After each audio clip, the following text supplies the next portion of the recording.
We are Black Horse. We are Arizona. It's the final game of the 2013 season, and the Diamondbacks want one more win before the season ends. The D-backs send Wade Miley to the mound one last time, looking to finish the year with a winning record. Paul Goldschmidt has a hitting streak intact and is in the running for NL MVP. It's Game 3 of this series versus the Nationals and the season finale next on Fox Sports Arizona.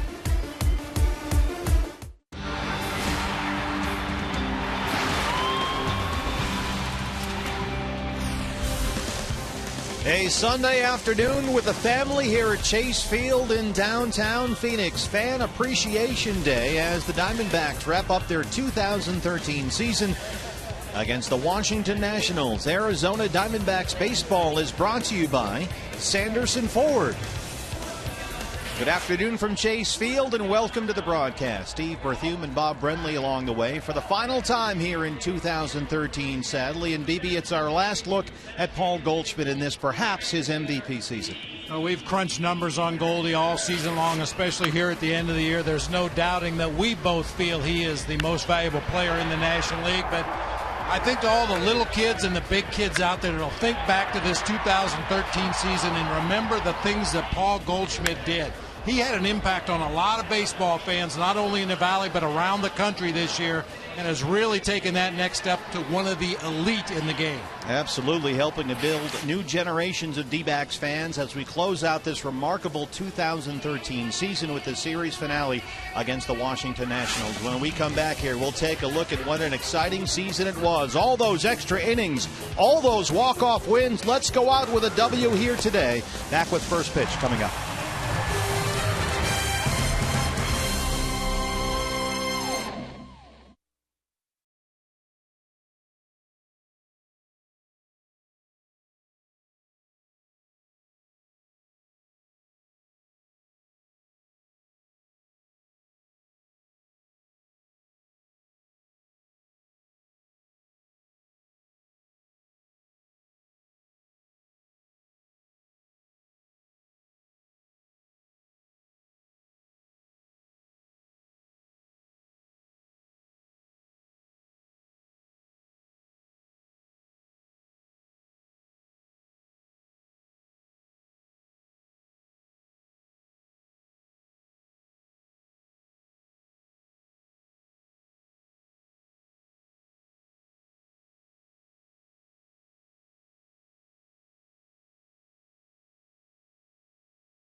Arizona Diamondbacks baseball is presented by Sanderson Ford. The Diamondbacks taking the field for the final time in 2013, looking for a win here against the Nationals, and an 81-81 finish to this season on this, the final day of the 2013 regular season.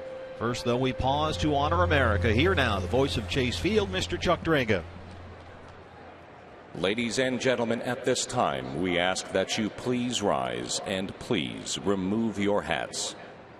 Please direct your attention to the field as we honor the United States of America and pay tribute to our veterans, active duty, and retired men and women of our armed services.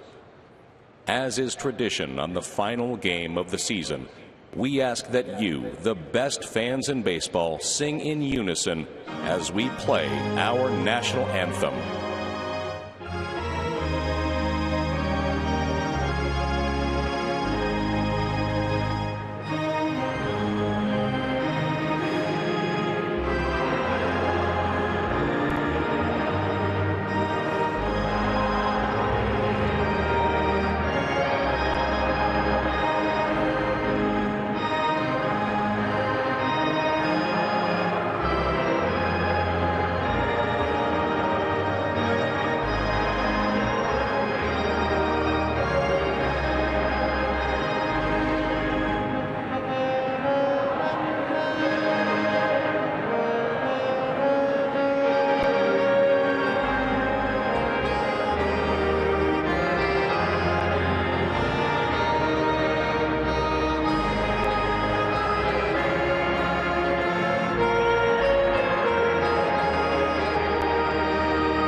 Washington Nationals and the Arizona Diamondbacks. Final game of this 2013 Major League season. And for Kirk Gibson, BB, he certainly wanted to finish on a winning note, but the goal here today is 81-81.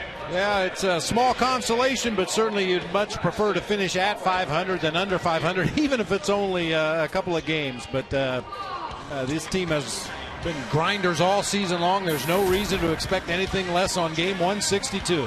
33rd and final start this season for Wade Miley, your Arizona Ford dealers, Diamondback starting pitcher. His age 26 season, and he's got a chance here today to make it a winning season. He comes into the ball game 10-10 and an ERA at 3.63. It's really been a tale of three seasons, if you will, for Wade Miley. Got off to a decent start this year, really struggled in the middle of the season, but coming on like gangbusters here at the end. Jeff Coburnis steps in, and we are underway for the final time in 2013. here at Chase Field. It's not exactly a murderer's row lineup for Davey Johnson in his final game as a Major League skipper, retiring after this ball game. And he's got a kind of a game 162 lineup in today. Yeah, I would suggest that you buy a program, but chances are most of these guys aren't even in the Nationals program. We did see a little snippet of Coburnus earlier in this series. He fisted that one into center field right at A.J. Pollock. And that's the first out. This is the Nationals lineup. And if you can give me the first names, you're probably ahead of us in the booth. That's why we put them on there, just so I could read them. Jeff Coburnus just flied out to center. Anthony Rendon at third base. Scott Hairston, former D-back, out in right field. Tyler Moore at first base today. Zach Walters at short. Steve Lombardozzi at second base. Jonathan Solano playing catcher today. Yuri Perez in center field. And Tanner Roark, that's right, Roark is how he prefers it, will be doing the pitching today. Here's Rendon, a top pick from recent seasons, and they're playing third base. Ryan Zimmerman getting the day off today. And Rendon batting .304 in his last 7 games. .261 on the year, 7 homers. If you were the Washington Nationals, and they're not going to the postseason either, and you're a Ryan Zimmerman or a Jason Worth or a guy like that, as Rendon gets a base hit, do you want to play today? I think that depends on what the gentleman you mentioned did last night. Yeah. Yeah, when you finish the season on the road, it's not uncommon for the team to have a little get-together either at the team hotel or a local establishment, and sometimes it's not quite as easy that day game after a night game for those veteran guys. So most of the familiar names are not in the lineup today. Scott Hairston, certainly a familiar name, longtime Major League Baseball veteran, steps in here, batting third and playing right field today.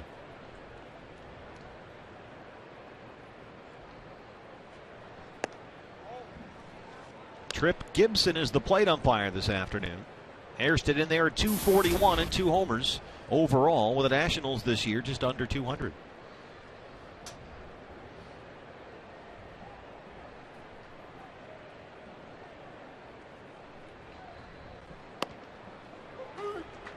One and one. Wade Miley has pitched well in his previous 4 starts, only 7 runs allowed and an ERA about 2.5 over that span. And he was very good at his previous start. That was Tuesday at San Diego. 6 scoreless, gave up just 4 hits and had 7 strikeouts. Popped him up. Aaron Hill drifting into right field. 2 down. Defensively, the Diamondbacks look as such, and I think it's kind of a nice spot for Kirk Gibson to give Tuffy Gozowich a start here in the last game of the year. Yeah, real nice gesture to get Tuffy back there behind the plate. Local product, Horizon High School. But in the outfield, we'll have Adam Eaton, A.J. Pollock, Gerardo Parra, Prado and Bloomquist on the left side of the infield, Hill and Goldschmidt on the right side. We mentioned Tuffy behind the plate for left-hander Wade Miley. And there is Tuffy Gozowich, Horizon High School, Arizona State Sun Devil, and now Arizona Diamondback. Tyler Moore playing first base. Rendon is back. And perhaps, speaking of ASU Sun Devils, the last game in Sedona Red for Willie Bloomquist. We'll talk about that. A lot of decisions to be made by this front office here in the offseason.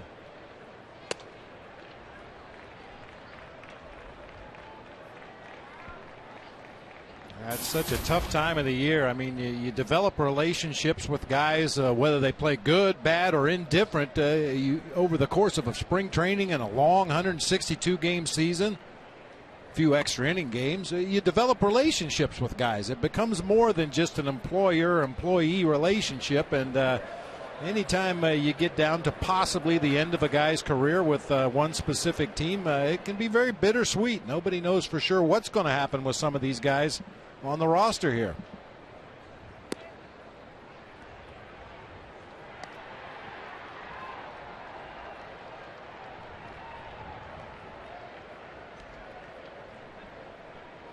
Well, it's already been a remarkable day across major leagues on this day 162. We've had a no-hitter, and we're seeing if we'll have a 3-way tie for a wild card spot, or 2 wild card spots, I should say. Henderson Alvarez of the Miami Marlins no-hit the Tigers today on the last day of the season, in perhaps the wildest finish for a no-hitter in baseball history. 3-1. Base hit. Tyler Moore knocks it into center field. Rendon to second. 2-on, 2-out for Zach Walters.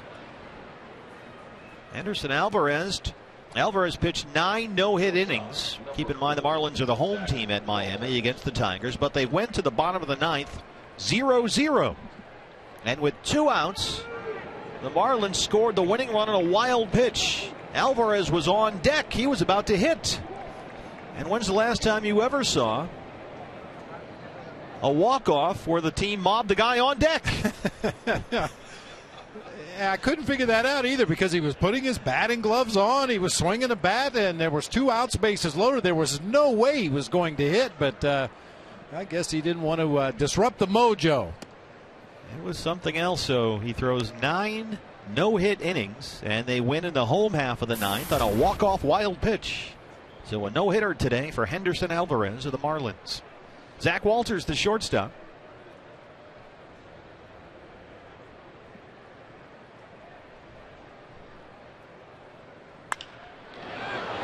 That's it well to right center field. A.J. Pollock, Gerardo Parra near the pool, and he tracks it down at the warning track for the final outs. And Wade Miley strands 2. CenturyLink Yearling to what's next. Coming up, Paul Goldschmidt trying to end the season with that hitting streak intact. Goldie when we come back. The Arizona Diamondbacks.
Season finale at Chase Field, the Diamondbacks and the Washington Nationals, and all eyes right now on Paul Goldschmidt as he goes for a National League MVP, a 300 season, and ending this season on a hitting streak. He'll bat third in the lineup today. Willie Bloomquist leading off at shortstop. Adam Eaton in left field batting second. There's Goldie in that 3 spot playing first base. Martin Prado at third today. Aaron Hill at second base. A.J. Pollock out in center field. We've seen Gerardo Parra make a nice catch already in this game in right field.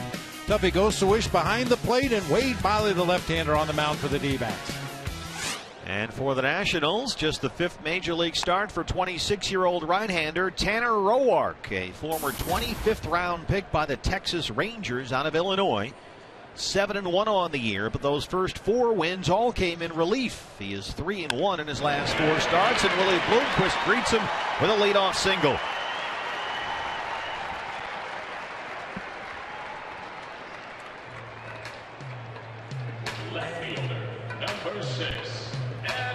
Willie's ecstatic about that leadoff hit. You can tell by his facial expression there. Downright giddy.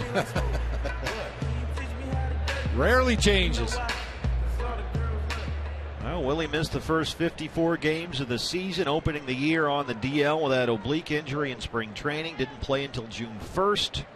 Only made it till the end of June before he suffered A broken hand. Adam Eaton.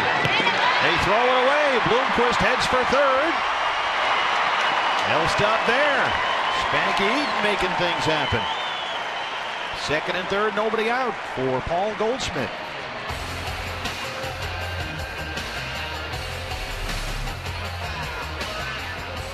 Pushing that ball to the third base side. Roark, the pitcher, gets to it first and just absolutely airmails one right back into the baseline. No chance for Tyler Moore to make the play. Eaton fortunately ducks underneath that errant throw, and the Diamondbacks have 2 men in scoring position with nobody out for Goldie. Paul Goldschmidt with an 18-game hitting streak, the longest active streak in the major leagues.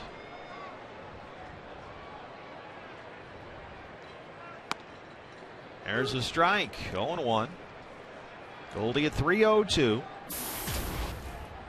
Tied with Pedro Alvarez for the league lead in homers. Comfortably ahead. He will win the RBI crown. And trying to finish the season with that streak intact and a 300 batting average. Drives that one to center field. Yuri Perez is there. Bloomquist at third. He will tag. The throw is into third, and it's 1-0 Diamondbacks. RBI number 125 for Goldie.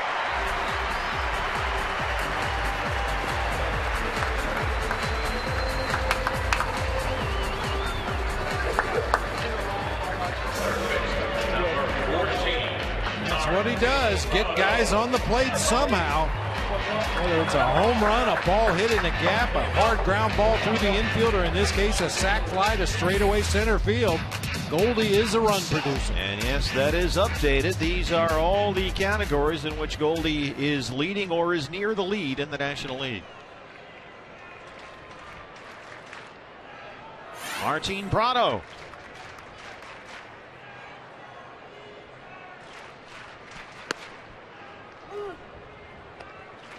Prado 281 and 14 homers. The 81 RBI is a career high.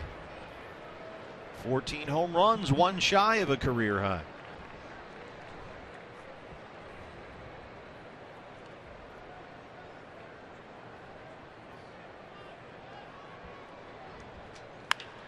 Hard to short. Zach Walters. They got to play at third. Adam Eaton hanging in the air, and he's out.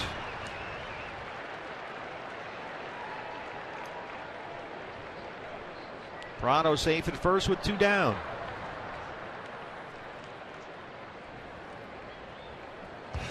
Even though it's game 162, I can't believe Gibby would be too happy about this base running play by Adam Eaton. The ball's right there. He should have known where the shortstop was playing. A hard hit ball. No chance to advance from second to third right there. You're already in scoring position. Aaron Hill.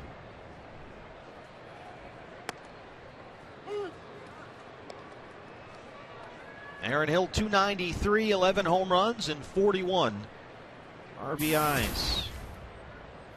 And his injury a big part of what happened to the 2013 Diamondbacks. Last year Aaron Hill 26 home runs. He drove in 85. This year he will finish with less than half those totals in each category. That is a big hole in this offense that the Diamondbacks in the end, it turned out, simply could not fill. Aaron Hill was too valuable a part of this lineup. He just missed too much time. 0-2. Owen is chopped to second. Steve Lombardozzi is there. And that's the inning. But the Diamondbacks take a 1-0 lead here on game 162 in 2013.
1-0 lead as we open the second. He'll face Steve Lombardozzi, Jonathan Solano, and Yuri Perez, 6, 7, and 8 in the Washington second. Thank you, Maggie. Maggie's up here from Cold Stone Creamery, dropping off some ice cream in the booth. The Cold Stone crew is here. Now, they treat us pretty well here at Chase Field, BB. First class. I'm not complaining. Even Dennis Lamb is up there getting ice cream. Lombardozzi, the second baseman today. That's Dennis's payback for wearing the luchador mask for 2 weeks. There is Dennis Lamb. We are all lammed up here in the booth. Wall to wall. There we go.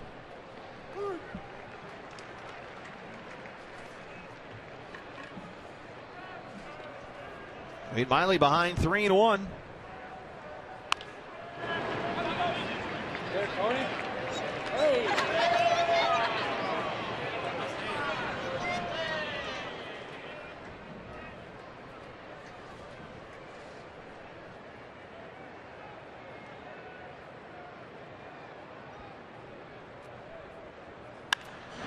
Base hit, Lombardozzi's aboard. Third hit today, given up by Wade Miley. And he'll hold up at first with a leadoff single. Brings up Jonathan Solano, the catcher. Well, there's so many people here that we need to thank, Bob, over the course of this final game. And we'll start right here on our level with the folks that run the DBTV, which is everything you see inside the ballpark, the scoreboard, the television, they're all in there. Eric Hansen, Pat Reynolds, Josh DeFamio, Steve Silvertooth, Steve Miller, Noah Berlin, Jeff Cedarbaum, Baxter's up there, the legendary Bobby Freeman, and Steve Rodak. We want to thank them for all their help.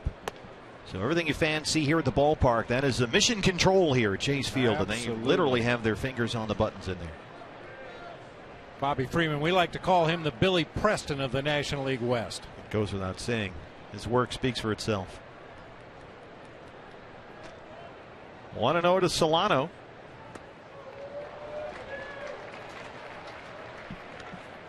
Always a dicey proposition starting that last game of the regular season when both teams are out of the race. You clearly see the Nationals lineup today, a bunch of aggressive young swingers. I mean, you can throw the scouting reports out the window on a day like this. Guys are going to be hacking.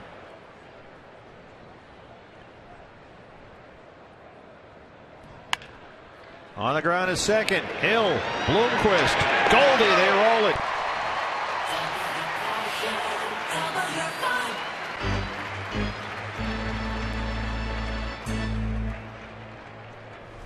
Everything you need in a double play, a hard hit ball right at one of your defenders. Perfect feed to Willie Bloomquist right in stride coming across the bag at second, and relay throw on to Goldie. That's about as easy as you can do it. So they erase the leadoff single, brings up the center fielder Yuri Perez.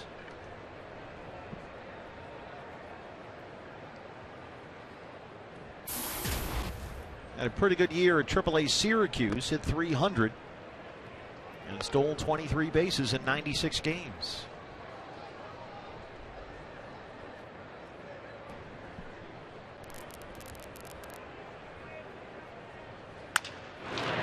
Chopper over the mound. Willie behind the bag. Aaron Hill is there. They have no play, and Perez is aboard. And the Nationals will clear the pitcher spot in the second. I don't think they get Perez anyway. Bloomquist would have had to make the play running toward first base in order to get him. He can fly down that line. Once it gets by Willie, backhanded attempt by Aaron Hill, they weren't going to get him at that point. So here's the pitcher, Tanner Roark, with Perez in good speed at first, and 2 down.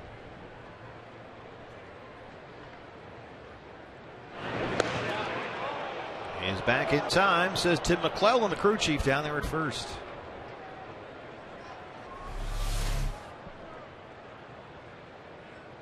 Ooh, just does get a hand in front of the tag by Goldie. 64 stolen base season a couple of years ago for Perez. Voted Baseball America as the fastest base runner in the Nationals organization.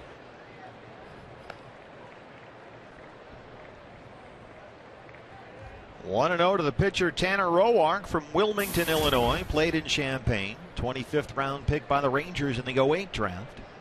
Nationals got him in a trade for Christian Guzman at the deadline 3 years ago. Looks at a strike, 1-1. And through the early part of his career, as you might expect, everybody called him Tanner Roark.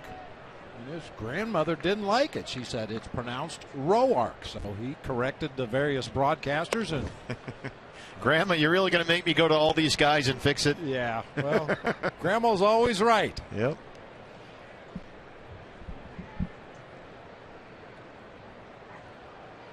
He was effective out of their bullpen when he joined them in August and ended up winning his first 3 starts. Had some very impressive outings.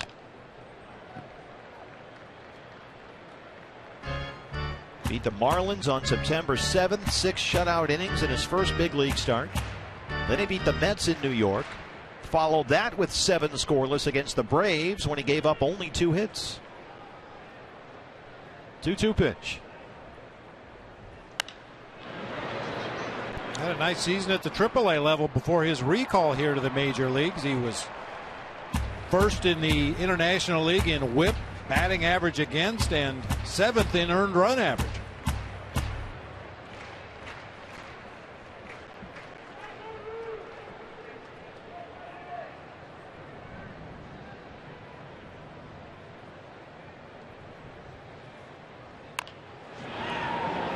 Roller up the line, and they will let it roll. Foul.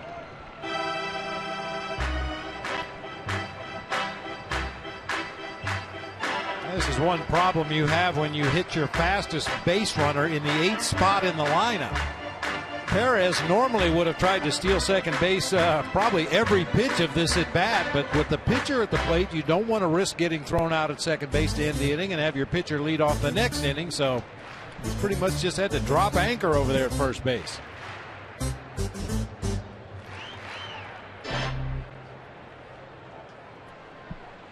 Well, he's driving up Wade Miley's pitch count here now at 33. 3-2, it's full.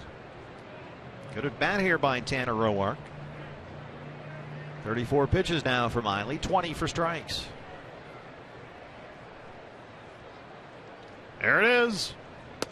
Ring him up and sit him down. They strand the 2-out single. Diamondbacks lead the Nationals 1-0.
Visit bmoharris.com to help make money make sense.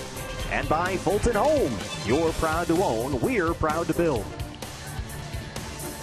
Ahoy, matey. That's where you'll find Bob Brenly all winter long with a line in the water. Absolutely. Diamondbacks lead the Nationals 1-0 home half of the second here against Tanner Roark. A.J. Pollock, Gerardo Parra, and Tuffy Gozawish. So far, 4 hits for the Nationals, all singles against Miley. Willie Bloomquist led off the ball game with a base hit for the Diamondbacks. It's moved along on a sacrifice bunt, and an error came in a Goldie sac fly. And the D-backs lead it 1-0. Here's A.J. 269, 8 home runs. And he is finishing the season with a blistering month of September.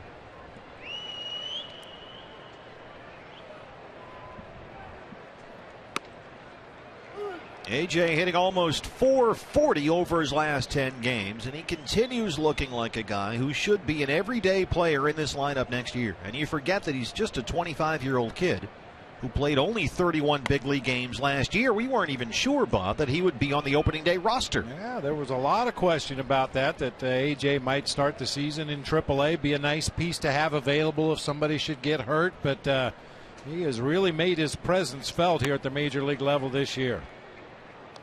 Up and down from Reno several times last season. This year, he's hit 295 since the All-Star break, and he's going to finish right about 270 for the year.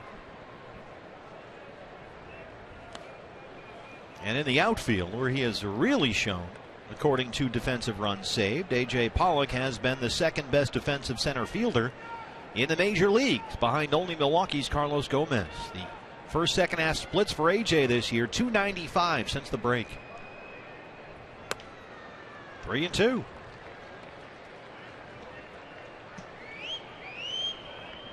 Well, since this is the final game of the 2013 season, we've got a few awards we'd like to give out as the game progresses here. I'll tell you, some of them weren't easy. You and your staff, I saw, were working on Yeah, these. working hard on this, yeah. I mean, when you've got a team that led the National League in fielding percentage, fewest errors, trying to pick the best defender, you know, there's a lot of good candidates. On the ground is short. Zach Walters has it. One away. But here's our top defender for the 2013 season, Gerardo Parra.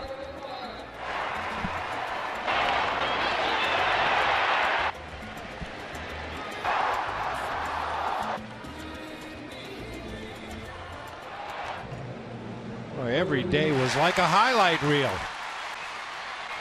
Well, Kirk Gibson has called Gerardo Parra as a defensive right fielder a stopper. A guy who is dominating out there. A guy who influences the game in a different way, so much so that it's hard to take him out of the lineup, even when he's not hitting lefties that well. He's at 268 on the year and 10 homers. And he has put on an absolute show out there all season long. It has been fun to watch. I mean, he inhibits guys from going first to third on base hits, and that in and of itself has saved a lot of runs this year. Oh, the second, Lombardozzi. 2 up, 2 down. Third base coaches are well aware of Gerardo's ability to charge the ball and make strong, accurate throws. We rarely see third base coaches take chances when the ball is hit the right field against the D-backs. So Gerardo Parra is the, you know, do you have a name for the award? The Brenly? No. There's an Emmy. You could have a Brenly or Brenny. No, that's not good. A Tuffy. Tuffy Gozawish. 14th appearance of the season for Tuffy. His 11th start.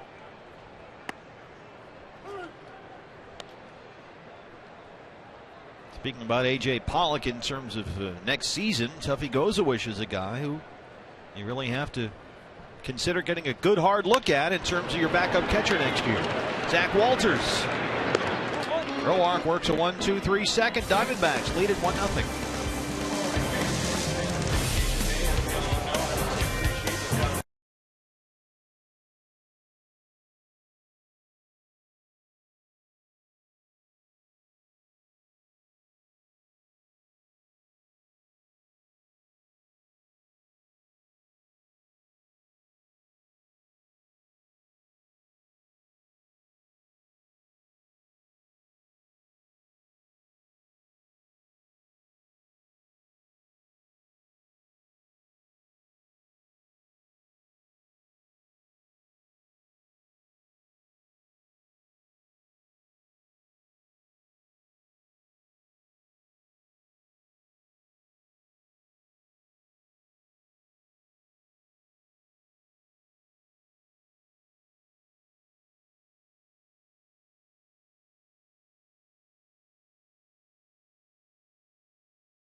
Arizona Diamondbacks baseball is presented by Sanderson Ford. On the final day of the season, you got to start them young, Bob Brenly. Start them young no matter if they're on the field, they're in the seats as a fan, or in the booth. And it's a Sanderson Ford Kidcaster Sunday. And we've got John David Collins here from Northwest Christian, who's ready to launch his broadcasting career. How you feeling? I'm feeling all right. You look good. You got D-back Sedona red on, and you're ready to broadcast some baseball here. Yes, sir. Now, how does this factor into the future plans? Is this going to be it? Are you going to move on to bigger and better things? I'd love to get a chance to play Major League Baseball, but if that doesn't work out, fireman or maybe a sports trainer. Oh, good. All right. Now, what position? I play third, second, first, and I pitch. Well, you got a lot of options. That's good. You know, some guys actually play in the major leagues for a few years and then go to the broadcast booth. That'd be pretty exciting. Yes, it is. That is on the ground at second base. Aaron Hill is there. One away as they retire Coburnus here to open up the third. And meet John David Collins, our Sanderson Ford Kidcaster. Now, have you been watching the Diamondbacks on TV? Yeah, I watch them almost every night that they're on. Nice. All right. So you can handle this. Should be a piece of cake for you then, right? I hope so. All right. Well, we've got Anthony Rendon stepping up, John. If you want to take it away, and here you go. John David Collins, ladies and gentlemen, calling some Diamondbacks baseball. The 0 from Miley. Strike down the middle. Now, this is your monitor here. You can watch the monitor or you can watch the field. It's up to you, whatever you're comfortable with. BB has a whole series of monitors over there. He literally monitors everything happening. He's got a mission control thing over there. 1 out, the 1-1.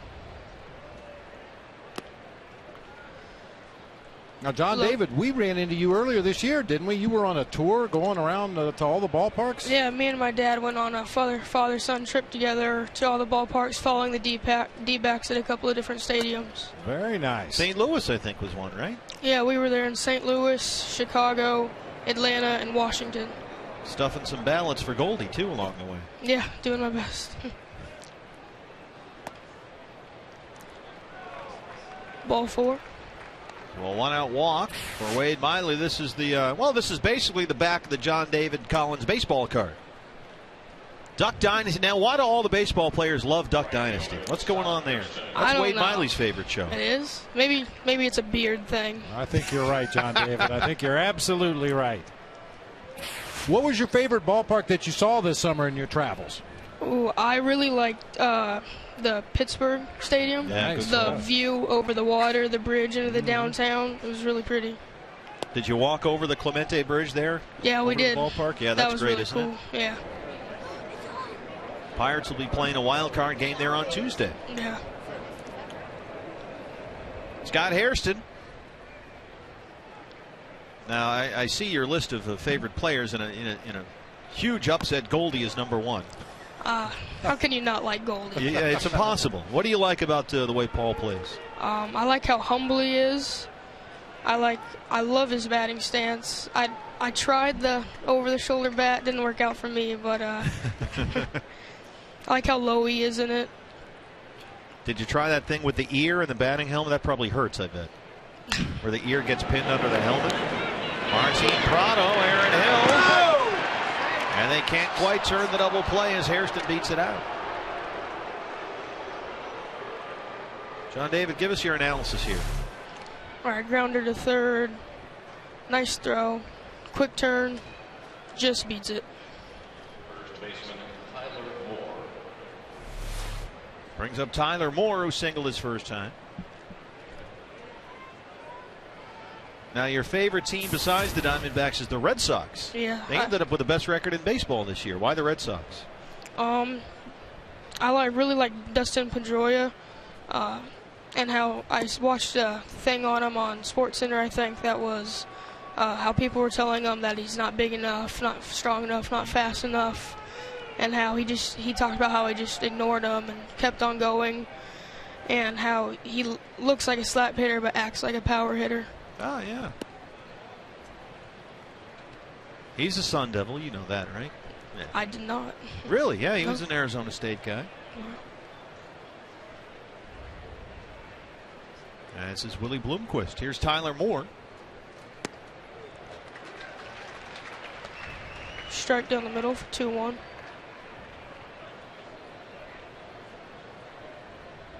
John David, I assume you watch other sports too. Did you watch the Sun Devils football team last night? I came back from the game last night listening to it on the radio. They put a whooping on USC. Cost Lane Kiffin his job. Parra backs up. John David Collins from Northwest Christian. John David, great job. Thanks for joining us. Thank you. We'll see you at the ballpark. Nice job, John David. Attaboy.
Brought to you in part by Ram Trucks, proud partner of the Arizona Diamondbacks.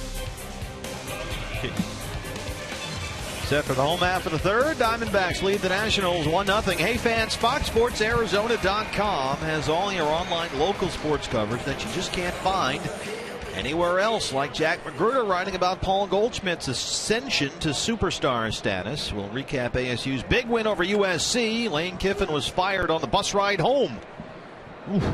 Craig Morgan analysis of the Cardinals and the Buccaneers. They actually pulled Lane Kiffin off the USC bus on the way back and would not let him get back on. They told the bus to go ahead without him, and that was it for Lane Kiffin as the Trojans head coach. Wade Miley leads off the third. Miley, Bloomquist, Eaton 9-1-2 against Tanner Roark.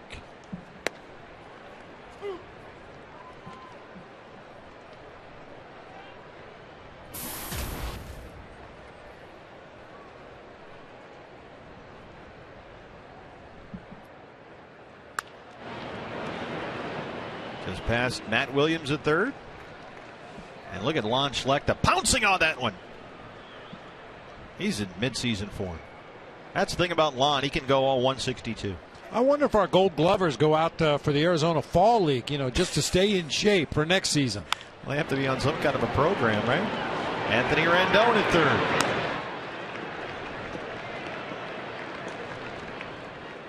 Five in a row set down by Roark. Here's Willie Bloomquist, who singled and scored his first time.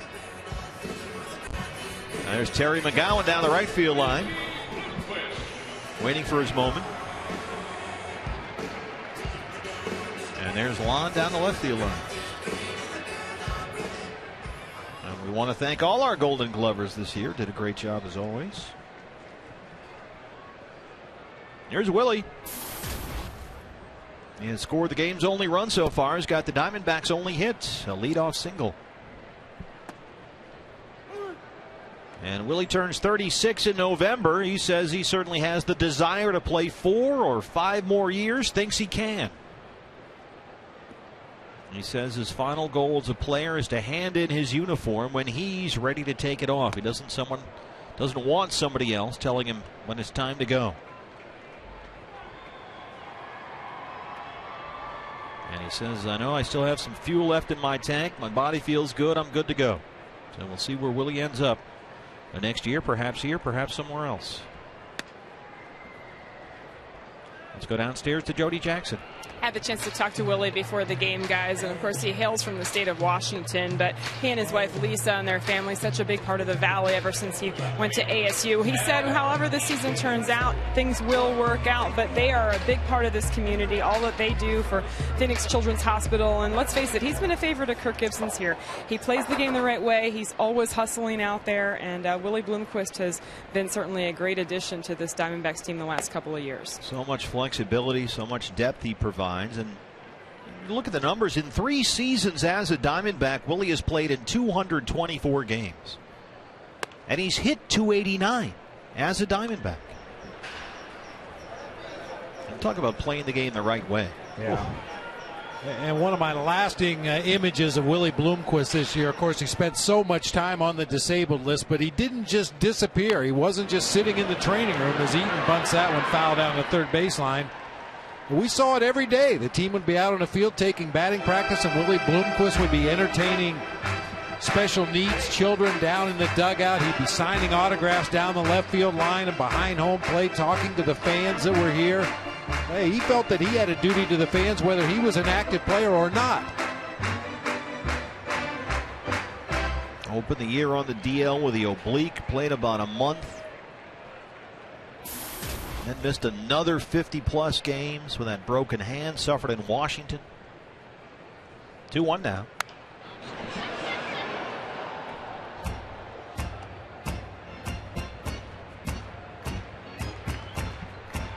And here's Adam Spanky Eaton, 0 for 4 last night, a couple of strikeouts. He's got 1 hit in this series and is 1 for 19 since that 10-game hitting streak was snapped.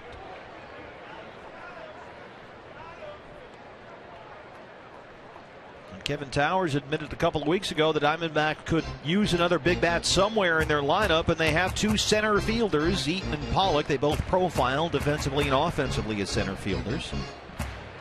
Since KT has said getting a bat is less likely as a free agent and more likely as a trade, he said one of their center fielders could possibly be moved for a corner outfielder if that's the decision they decide they need to make. 3-2. So we'll see where that ends up over the offseason.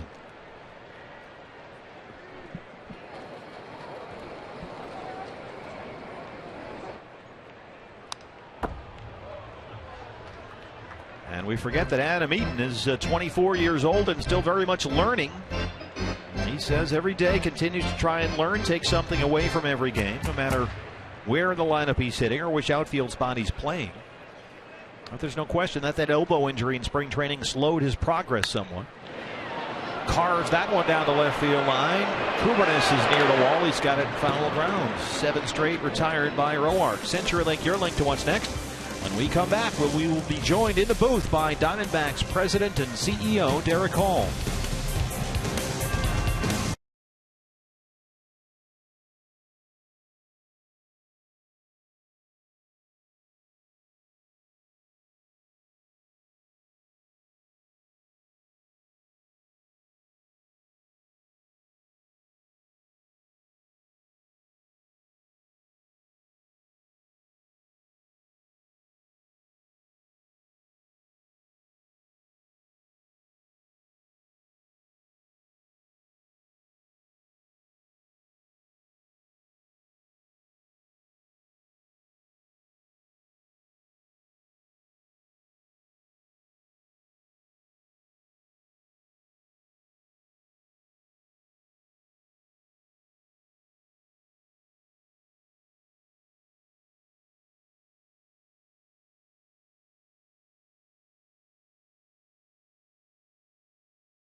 Chase Field. Diamondbacks have been out hit 4-1, but they lead the Nationals 1-0. And we are joined in the booth by Diamondbacks president and CEO Derek Hall.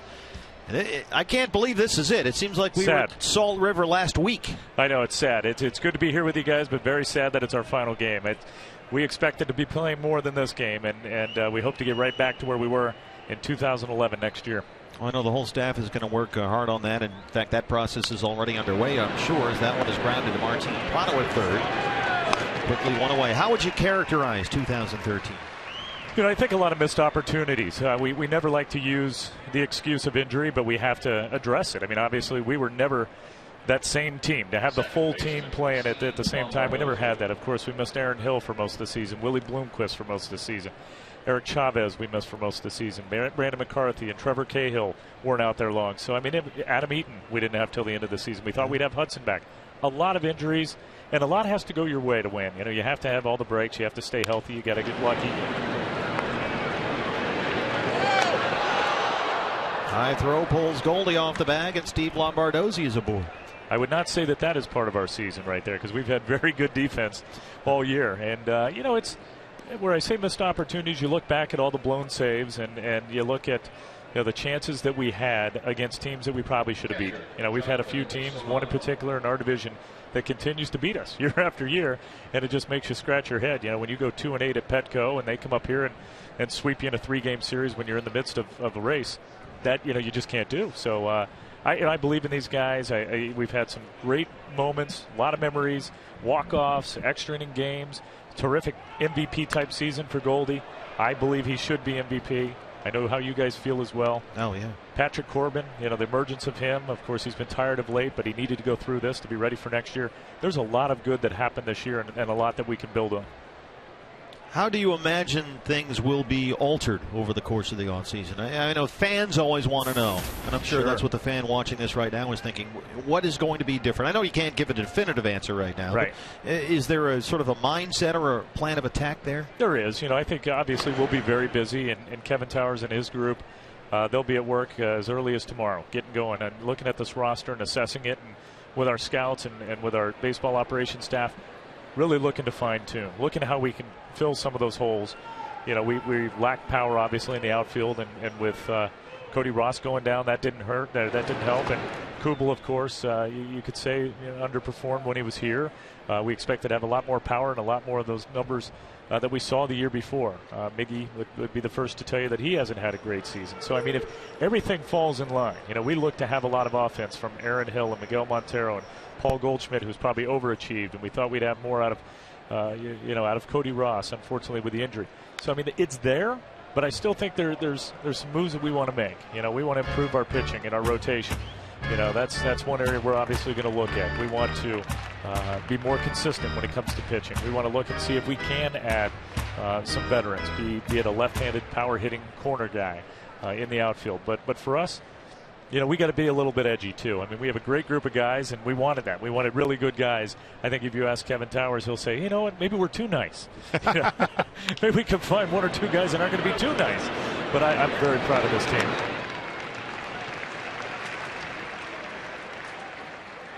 What about the money? And fans always want to know about that and the new financial landscape. There's all these TV deals out there. Is there an idea of where the team can or will go budget-wise? Sure. I mean, as we continue to increase revenues, it's going to go right into the product on the field. And, you know, for us this year, it was as high a payroll as we've had since we won the World Series with Bob.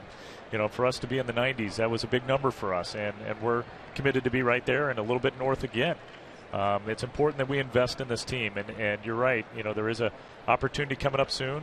TV contracts have really changed the landscape and changed the game. They are game changers. And for us, we look to dramatically improve that situation.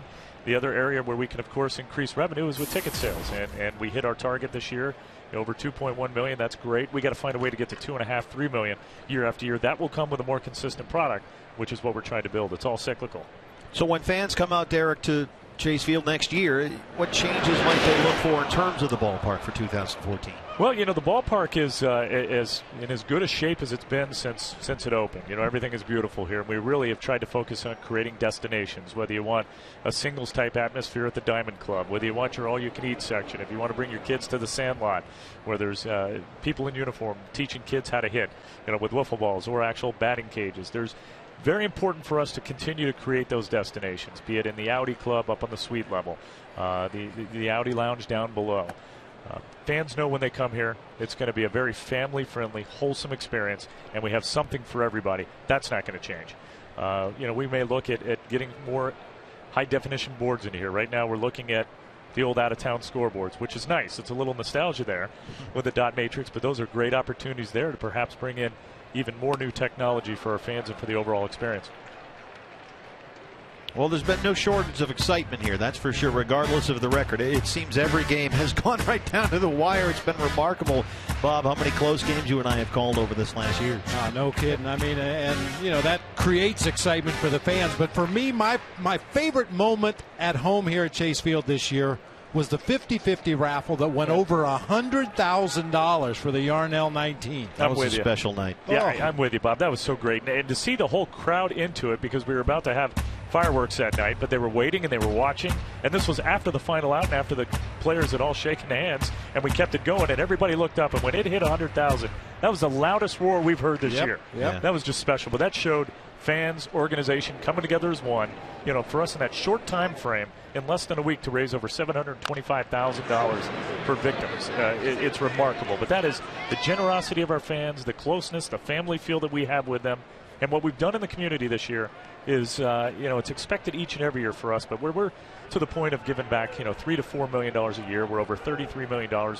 That's what I'm really proud of. And those players are a big part of that. They love to be a part of this community and interact with our fans. Derek, what's the best way for fans to get on board in 2014? If they've been hedging and thinking about coming out, or they've only come out occasionally to a game here and there, what's the best way to find out more information? Well, they can always call down here at 602-514-8400, or they can go online. The best way, in my opinion, is to go to dbacks.com, tickets, and look at all the benefits and perks to being a season ticket holder, and we'll get you down here and find you the perfect seats. Diamondbacks President and CEO Derek Hall. Derek, thank you for everything. Thank you, guys. Appreciate it. Great season.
Obviously, I think it was about 2 months ago we had our last MRI, or CT scan, and it didn't show any healing. But Friday they called me back yesterday or on Friday and said that it's about 80% or somewhere around there. There wasn't a definite answer because the gal that read it was, I think, was at the airport or something. But so she didn't get back to the office. But obviously it's a good sign. And it's a good sign, and not only could Aaron Hill not wait for those results, I guess he had the tech reading it, as he said, from the airport. So the good news is, again, this is a broken hand back in April.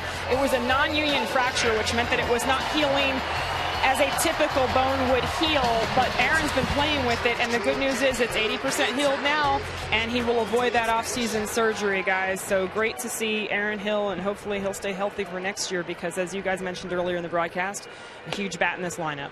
Here's Goldie to lead off the fourth. Absolutely, Jody. That non-union fracture, that's kind of been hanging over Aaron all season long, and the decision as to whether or not to have that surgery in the offseason, and it looks like maybe he'll be able to avoid that. Yeah, Aaron speculated that maybe by playing through it, the increased blood flow in the area and strengthening the muscles around the injury itself may have helped heal it. Yeah, that term non-union fracture is when obviously there is no union of the bone and it just for whatever reason doesn't quite heal correctly or fully. And that's been an ongoing question for Aaron this year. So the news is good. That's encouraging. Paul Goldschmidt drove in the game's only run with a sac fly back in the first. 2-2. An 18-game hitting streak on the line, batting .389 during that streak. Goldie has had exactly one hit to extend the streak in each of the last 8 games. And they ring him up here for the first out in the fourth. Second strikeout for Tanner Roark. A reminder, fans, every time a Diamondbacks player hits a home run this season, Fulton Homes will donate $150 to the Central Arizona Mountain Rescue Association. Martin Prado. He reached on a fielder's choice his first time. Prado's hit safely in 5 straight and 9 of 10. So Tanner Roark is now retired 8 in a row.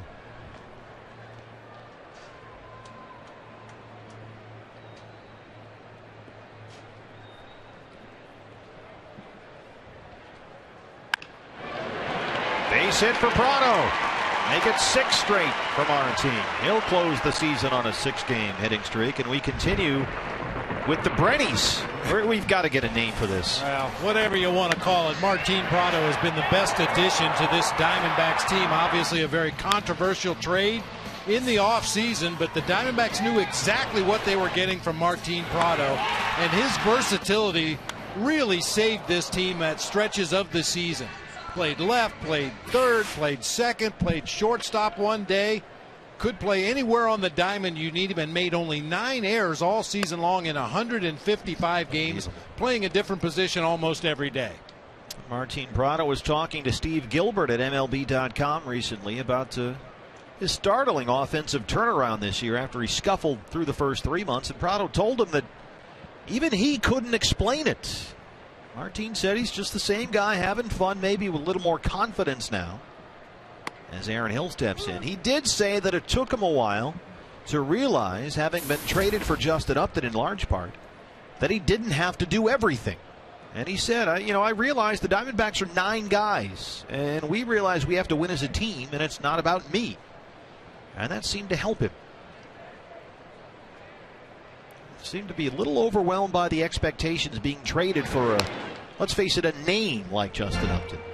That was part of what made that trade so controversial in terms of the national media. Everybody knew Justin Upton's name. Some people didn't know Martin Prado's name or know what he could do or how well-rounded and versatile his game is. It's a different type of game. There's no question. Off the fist and popped up, foul ground third base side. Rendon coming in, calls off Solano for the second out.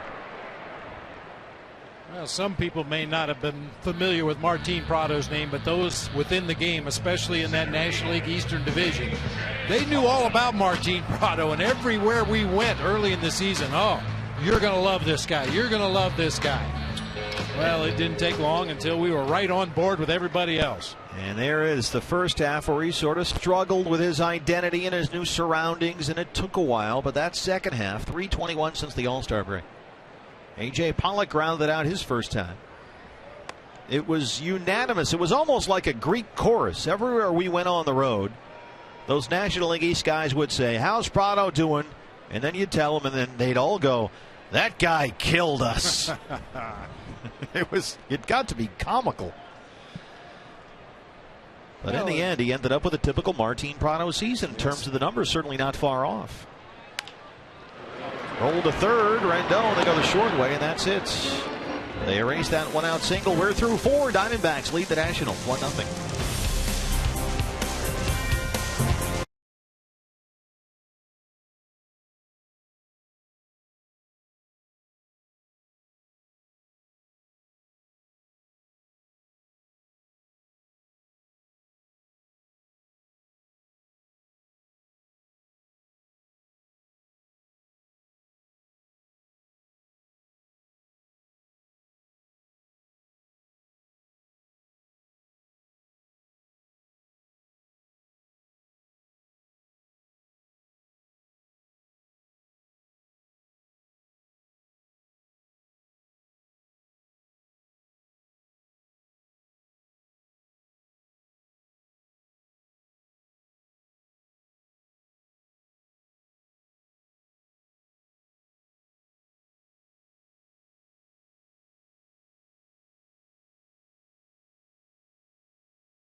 And want to recognize a very special person in this building, Jim Hawkins.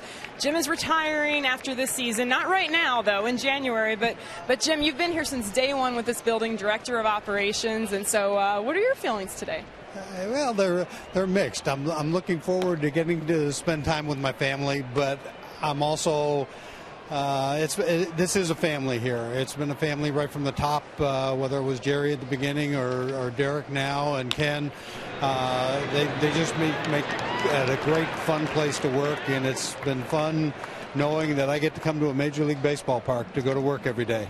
And you keep things running smooth, no question, but you're a lifelong Marine. You retired from the Marines, and this is what you've been doing for the last 16 years, so you need that time with your family. I do, and the family has moved a lot with me over the years, over the 28 years, and this is the longest we've been in any one place this last 16 years, so we're not going anywhere. We're staying in the area. I'm still coming to games, but it'll just give me a little more time to be with the grandkids during the summertime. Jim, we wish you all the best. I will miss seeing you out here at the ballpark, no question about it, but I'm sure I'll see you around here down the line. Thanks, Jody. It's been great working with you, too. Jim Hawkins, guys, we'll send it back up to you. I have one little story, though. I want to do a story on the dirtiest jobs in sports, and Jim helped me find that we did a story on the trash. You remember that? Yeah, we did it on the trash, and we did it on the dugouts, because one of the dirtiest places in the building at the end of the game is a dugout, and with the tobacco spit and the tobacco and the sunflower seeds and everything else, these guys are messy. You won an Emmy for that investigative report. I think so, too. All right, Jim, take care. Guys, you too. Thank you. Well, Jim, congratulations and all the great staff here at Chase Field that does such a good job. Jim Hawkins retiring, and you've got Russ Amaral and Sean McGuire and Jerry, Jim White in engineering, Kenny Farrell in tickets with Luis and Nita, and the great clubhouse staff, Roger Riley, Bob Doty, Lupe, Uribe, Sean, Jimmy Garrett, all the staff here at Chase Field. Many, many thanks to all your efforts here in 2013. Couldn't have done it without you. Boy, yeah, it's a great place to come to work every day. Absolutely. The fans come out here to a ball game, and we always encourage them to come out early. But, we're fortunate we get here very early. Some of us get here earlier than others. Up the middle, base hit. But, the fans come through the gates an hour or so before game time and come in and enjoy Chase Field. But we see all the hard work that it takes from sun up till sundown to get this place ready for another ball game, to make sure that when the fans come in here, it's a great experience and everything is where it's supposed to be. And so many people work very, very hard to make sure that fans that come out here to Chase Field really enjoy their experience. Great staff here at Chase Field. That we showed you the folks in the DB TV control room, and Jim Hawkins and his whole staff, the facilities director, our communication staff, Josh Rowich, Casey Wilcox, Josh Green, Pat O'Connell, Katie Krause, and Jim Myers, who did such a great job. That one is driven to left center field. Adam Eaton on the run, and Spanky tracks it down. And Roark tripped going to third, and they double him up.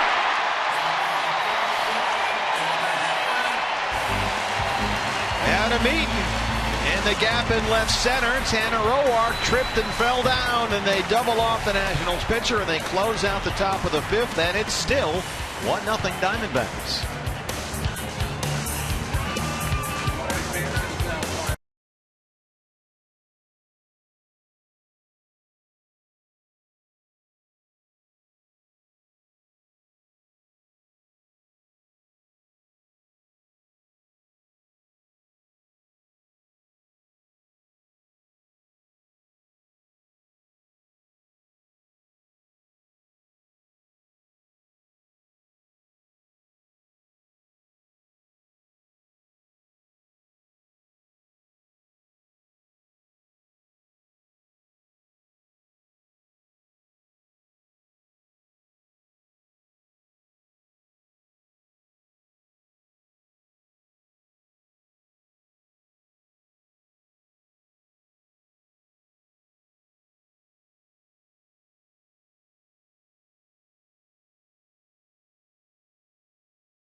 Hey, Kathy West had her big day. She was the Gatorade D-back for a day, winner of the contest hosted by Circle K. Kathy got a personalized D-backs jersey presented to her by GM Kevin Towers. She signed a contract at a press conference, was on the field for batting practice throughout the first pitch, and presented the lineup card. What a day. What a day. So congratulations to Kathy West, who was our Gatorade D-back for a day. Thanks to all our friends at Circle K for that. What a way to end the top of the fifth there, huh? Boy, that was something else for the Diamondbacks. Their 44th outfield assist of the season, which ties them for first in the major leagues along with the Minnesota Twins. Leads to our AT&T Twitter poll question, which is, what are you most looking forward to in 2014? More Goldie. Well, who doesn't want that?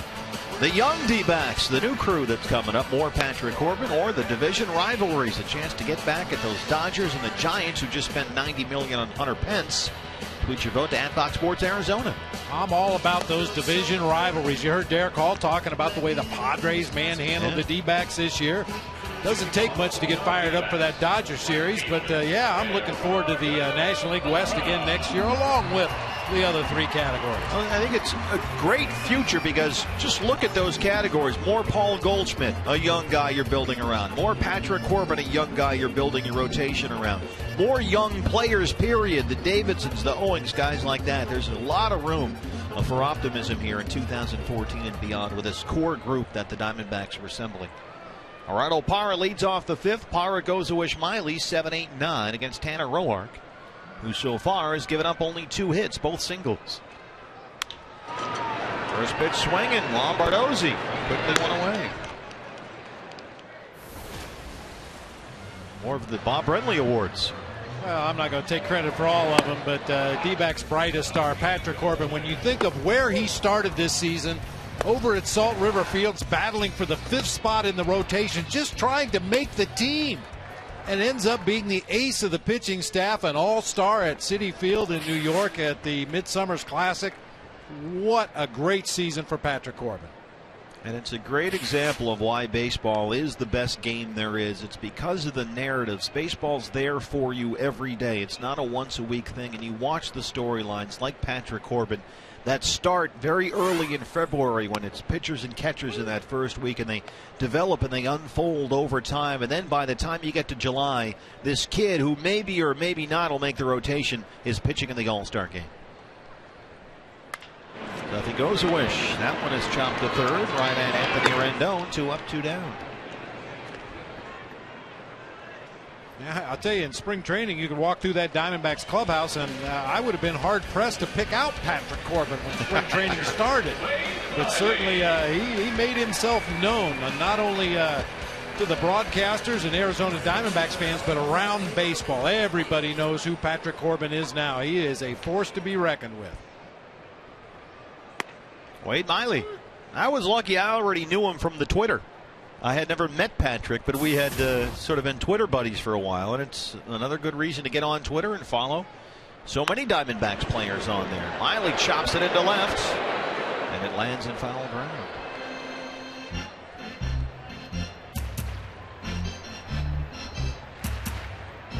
Look at Miley, all smiles up there.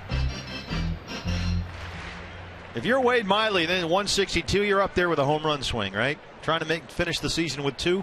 Why should today be any different from every other Wade Miley start?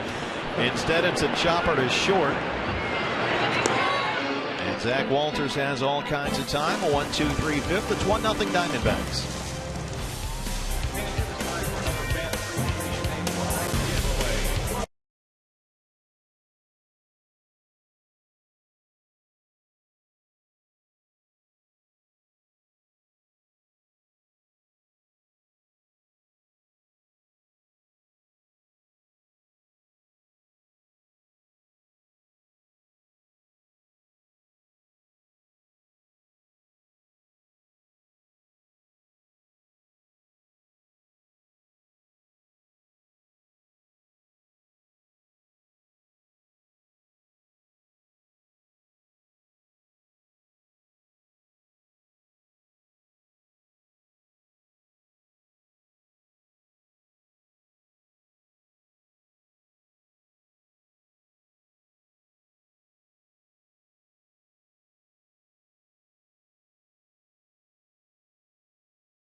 Henderson Alvarez of the Miami Marlins had pitched a no-hitter against the Tigers, but there were no runs in the game, and Alvarez was on deck when the Marlins scored in the bottom of the 9th on a walk-off wild pitch, and they mobbed the guy who was on deck because that officially made it a no-hitter for Henderson Alvarez today, who no-hits the Tigers. That's our Chaz Roberts air conditioning cool play of the game. He had 9 no-hit innings against Detroit, but as they went to the bottom of the 9th, there was still no score, so it was not yet an official no-hitter.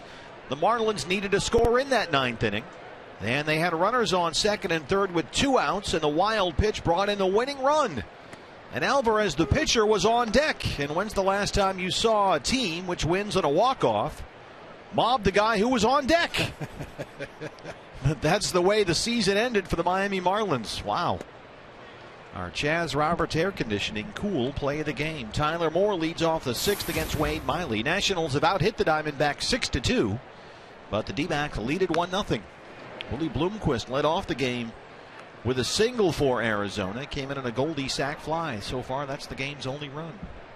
What a way to pick up your 62nd victory of the season against 100 losses. I mean, you talk about a good memory to take into the offseason after a rough year down there in South Florida. Hard to third. Prado juggles it, long throw, and Goldie can't scoop it up. Tyler Moore's aboard.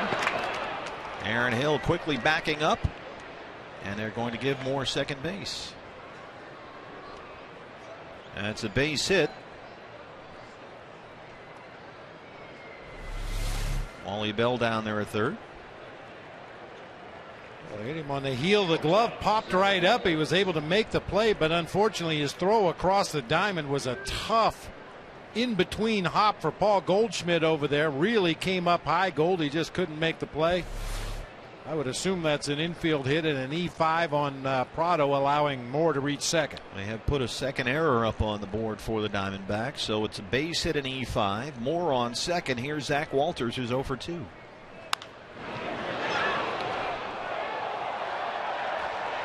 Great catch down there by the fan on a rocket off the bat of Walters.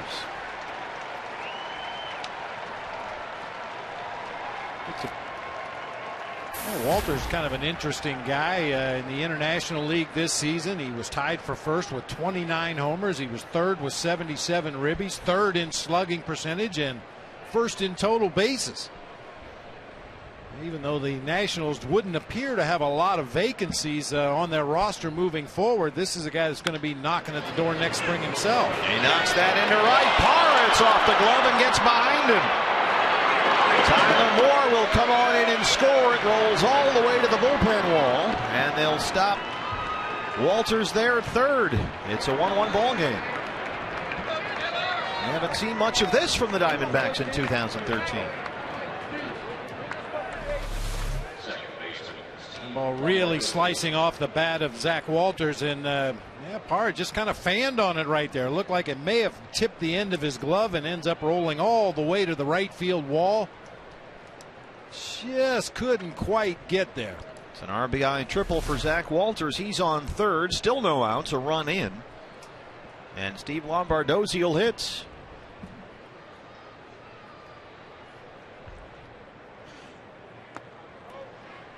The infield is in on the grass for the Diamondbacks.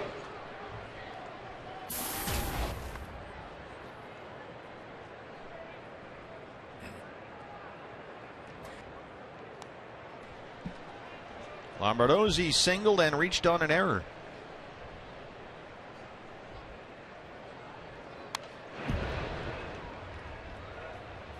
Not uncommon to see an opposing lineup be very aggressive against Wade Miley, a guy that likes to jump ahead in the count and then go to work. And with all these youngsters in the Nationals lineup today, they're anxious to swing that bat. A lot of early pitch swinging in these at bats. 1-1. Base hit. Nationals take a 2-1 lead. Lombardozzi shoots it into left, and Walter scores from third. So 3 straight hits to open up this inning for the Nationals. We want to thank all our terrific camera crew here, Fox Sports Arizona. There's Ralph Kelso. Ralph. Hey, guys. Don't screw it up, Ralph. Kevin Kellogg, Mickey Wheeler, Judd Mazer, James Rincon, Toby Finch, Holly, Karina Riggin. Don't want to forget Tony and Tom and Mike and Eric, Scott, Kerry. Some guys are still here hanging with us on day 162. Other folks are out working football games in different places, but they've done such a good job all season long making Bob and I look good. And that's not easy. Yeah, Toby's got more important things to do today. Yeah. Priorities. More important pieces of equipment down there. That's for sure. Say hi. Yeah, I mean, all those extra inning games that we've dealt with this year, here at Chase Field, and the crew had hung in there with us right to the bitter end sometimes, right to the glorious end other times. Yeah, Bob and I are up here nice and comfy in the booth. We're able to sit down and relax, but all those great camera crews, they're out there standing for those 16, 18 inning games, and we can't thank them enough for their terrific work. Jonathan Solano now with Lombardozzi over there at first. 3 hits and 2 runs to open the 6th inning against Wade Miley. And there is stirring in the Diamondback bullpen here with Miley about to throw his 80th pitch.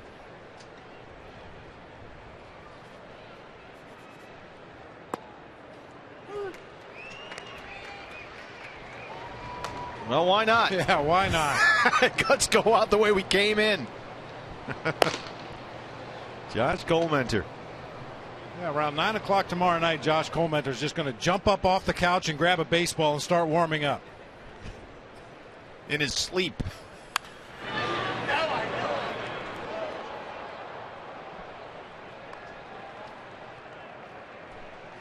We've got lambs all over the crew here. We've got, of course, Dennis and Tony are up here with us in the booth. Our usually and is typically highly unreliable staff member is not here today, so we have Tony ably filling in. We've got to figure out a way to make this permanent. There are Dennis and Tony Lamb right behind Bob Brentley, and they are the guys that anchor this whole thing.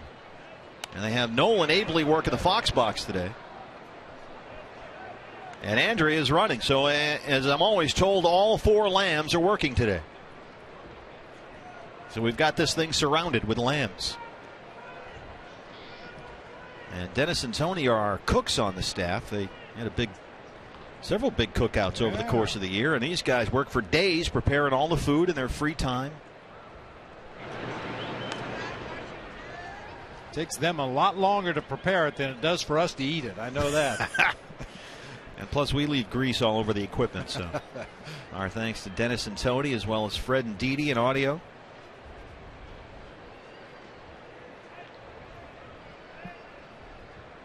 Oh, 0-2.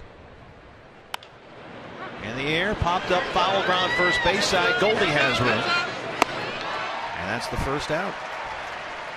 Your best relief pitcher of the year, BB. Well, he's the best, and he's the most indispensable for the pitching staff this year for what Josh Colmentor did, not only during regulation, but especially in extra innings this year. Guy has just been remarkable, resilient, reliable, and does it all basically with 2 pitches. And one of them's an 88-mile-an-hour fastball. I don't know how he does it. Look at these innings. Oh, my. Talk about a workhorse. And where would they be in all these extra inning games? And that's the thing. It's one thing to be the long man and mop up when you're down 9-2 in the 5th inning. It's another thing to be the long man and go out there in a tie game and pitch 3, 4, or 5 innings in extra innings when you're out there without a safety net. You cannot give up a run. And Josh Colmentor has done that time and time and time again. Yuri Perez.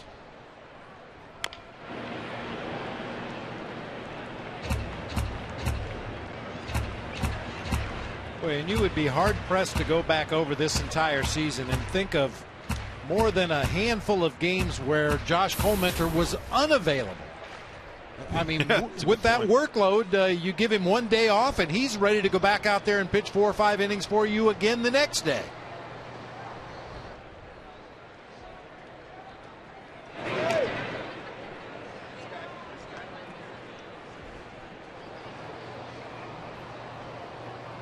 I mean, obviously a very valuable role. He has proven it all season long, but there's a possibility Josh could find his way into the starting rotation next year, given the success that he's had in that long reliever role.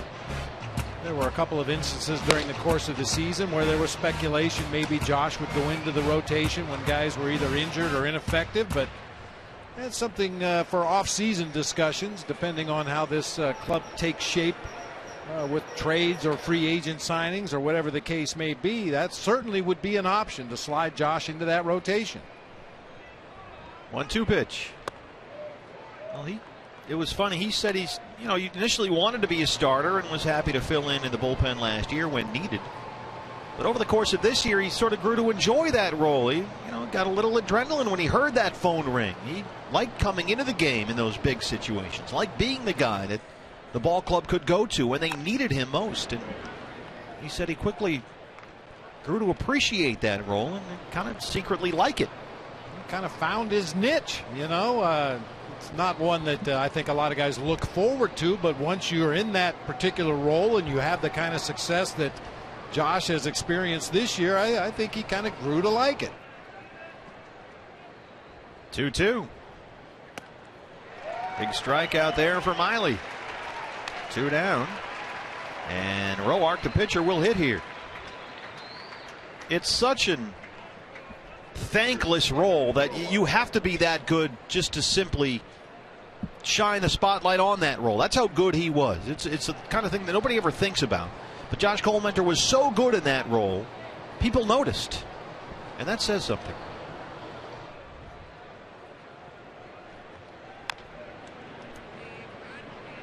Hey fans, we invite you to play Kachinko by signing up at one of the 16 interactive kiosks right here at Chase Field during any Diamondbacks regular season home game. Tanner Roark, the pitcher, is 1 for 2. He singled his last time up. They gave away the car today. Our friends at Sanderson Ford, the big Kachinko winner, got the car on Fan Appreciation Day here at Chase Field. He was out there with his car on the warning track in right field, jumping up and down like the Price is Right. Come on down. Why not?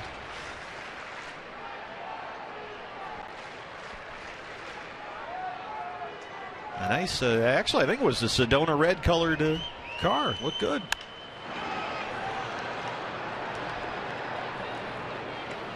In fact, this is it. And thanks to our friends at Sanderson Ford. Winner, winner, chicken dinner. Sedona Red 2013 Ford Fusion from our friends at Sanderson Ford. What a day at the ballpark, huh? Driving away. I need a ride there. I'm good on the way back, though. Prado coming in. Nationals get 2. They take a 2-1 lead. CenturyLink, your link to what's next. Hashtag MV Paul Goldie coming up in the 6th.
On Fan Appreciation Day at the RamTrucks.com pool. You know, you never know who you're going to see out there. Let's take a look.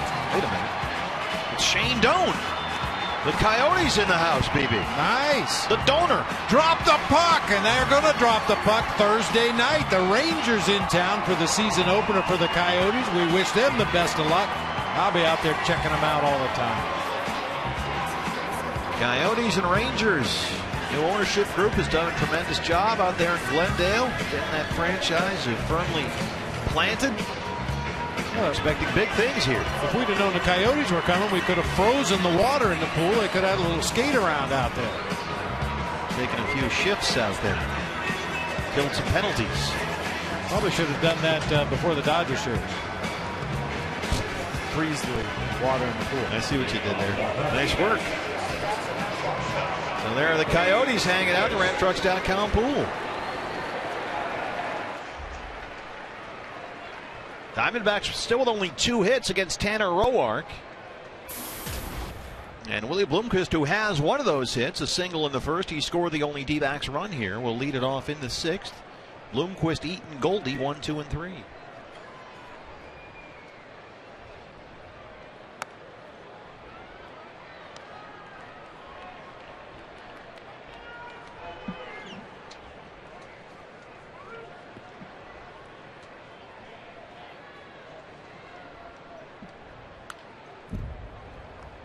All right, fans, for the last time, we're going to run it up the flagpole here. Anytime the D-backs score 6 runs or more, Taco Bell giving away 3 free tacos with the purchase of a large drink. between 4 and 6 the following day at participating locations.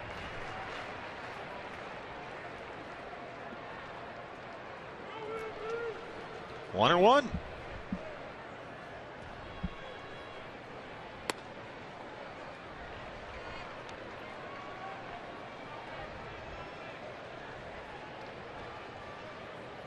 Good seats. Hey, Dad, can we run up to the top there? Zach Walters. No way. 6 in a row retired by Rowan. Hey fans, the Arizona Diamondbacks offer youth baseball and softball camps year-round in Arizona through the D-backs Baseball Academy. That's presented by Grand Canyon University. You can register today for the fall and winter youth camps open to boys and girls ages 6 through 14. You can register online, dbacks.com/academy. Adam Eaton leads off. Or with one out, pardon me. Eaton so far is 0 for 1, had a sac bunt back in the first. Moved Willie Bloomquist along, and then Goldie drove him in with a fly out.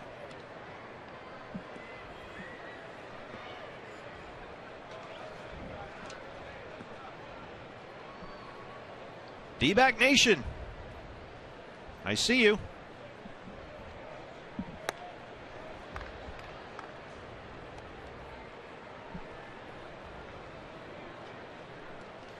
Goldie on deck.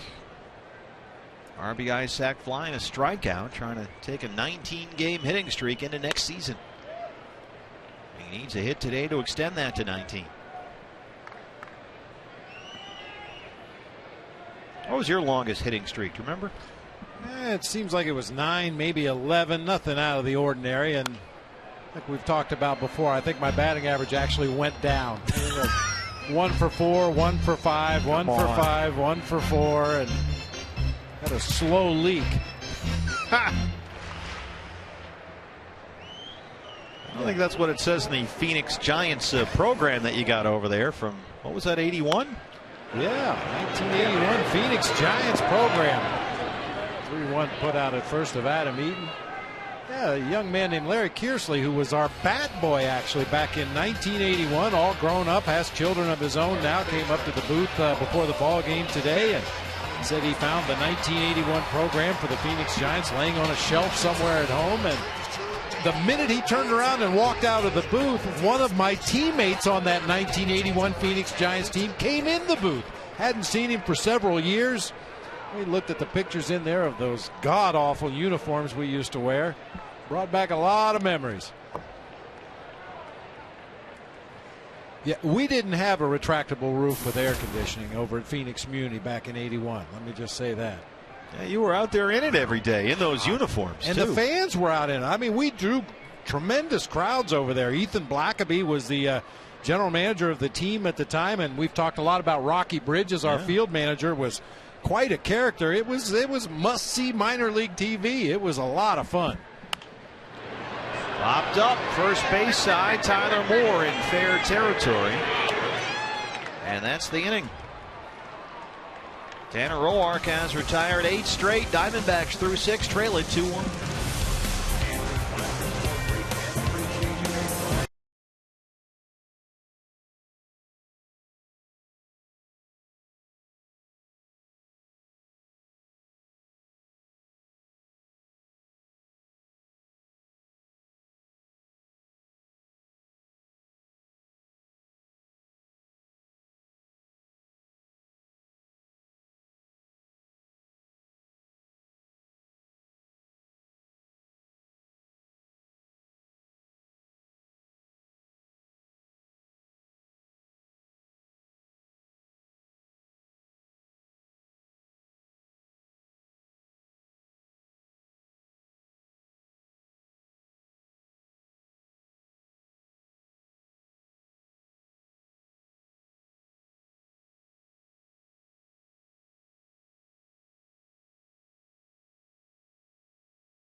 spacious, comfortable booth, but our tremendous crew here is cramped up in very tight quarters all season long, sometimes 7-8 hours at a time, and we want to thank all of them for their tremendous work. Bill Cochran, our producer, Mitch Riggin, our director, Jason Moon doing a great job, Brian Henry, Graham Taylor, Glenn Cook, Josh Weingrad, Liz Scott, Paul Krause, Heather Berry, Lisa, David, Chelsea, Kevin, our mobile TV group, Carl, James, Jim, Melinda. They're in there all day and all night. I mean, they're here at the ballpark at 1:30. They leave at 10:30, 11 at night, and they spend almost all their time cramped up in that TV truck bringing you Diamondbacks baseball. And many, many thanks to all our crew from Bob and I. These guys have done a tremendous job in there all year long.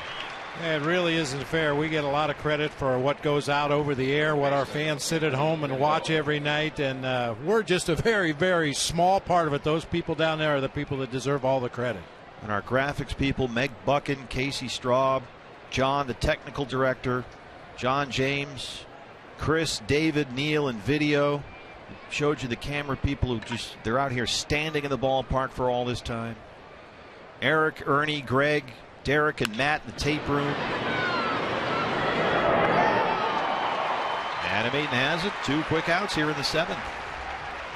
But anyway, they always look so good on television, and that's the beauty of baseball. It's there for you every day. You come home from work or wherever you are, you sit in your big comfy chair and you turn on Fox Sports Arizona, and there's Diamondbacks baseball. It's there for you every day. It's your companion. It's your friend throughout the season. But those are all the folks, and Meg and Bill and Mitch and Jason and everybody back there who are cramped up in that tiny truck day after day after day, traveling, bringing you Diamondbacks baseball, and our sincere thanks to all of them. Yeah, all those little pieces that we show you from time to time, clips of highlights that they have to go through game after game after. Hey, you remember that 2-out base hit that Adam Eaton had against the Reds at Great American Ballpark in the 7th inning? Well, I'll go find it. And they go dig it out. They put it up there for us so we can talk about specific things that happened during the course of a game or during the season. They put them together and make those great packages that really enhance the telecast.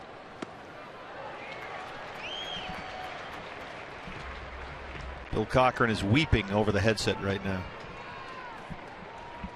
Tape guys, I'm told, maybe frankly getting a little cocky. Well, they're looking for a challenge from Brenly. What do you got for him? Well, let me just, I want to give him a challenge. He's going back through his book easy. now. He's Yeah. going back through his book.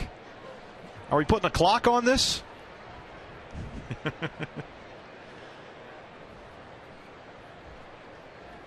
Scott Hairston now. 2 quick fly ball outs by Miley. About to throw pitch number 100 on the day.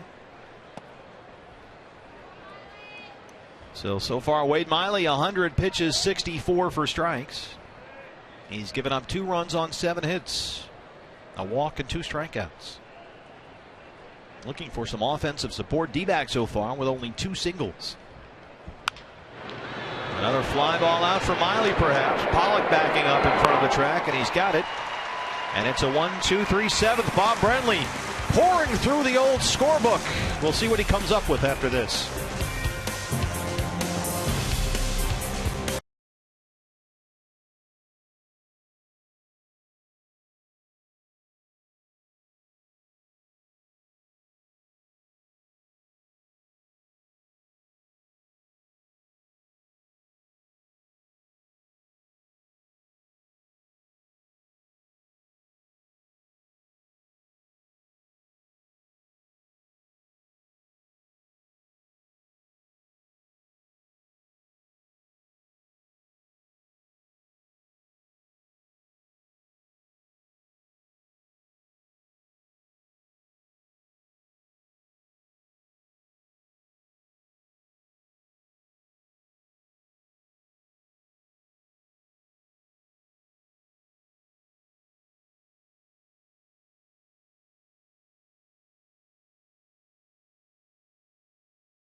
you in part by CenturyLink, your link to what's next.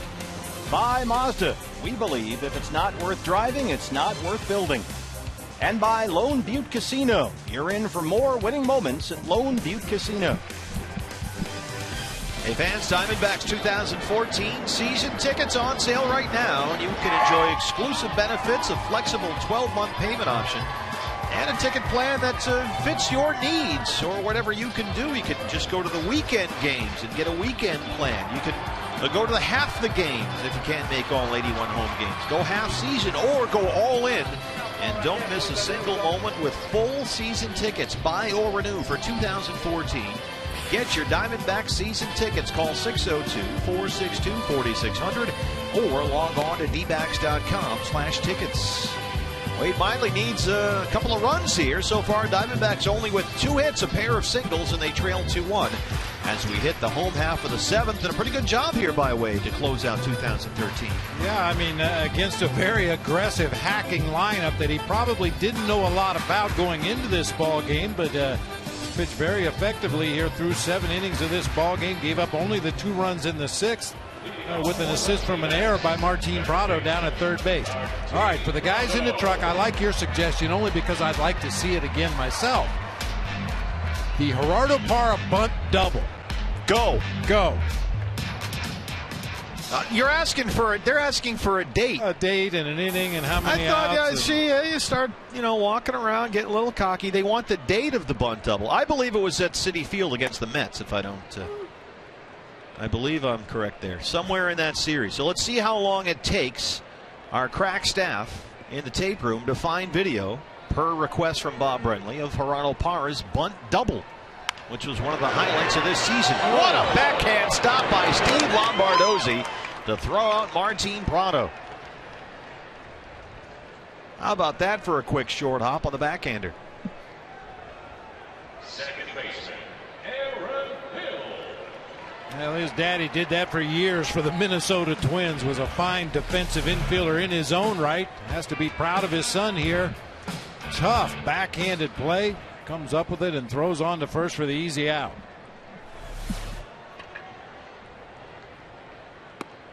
Saw the great work by the RoboCam there. Don Shea and Jared run that for us. The RoboCams here at Chase Field. Aaron Hill, 0 for 2. Still waiting to see that bunt double.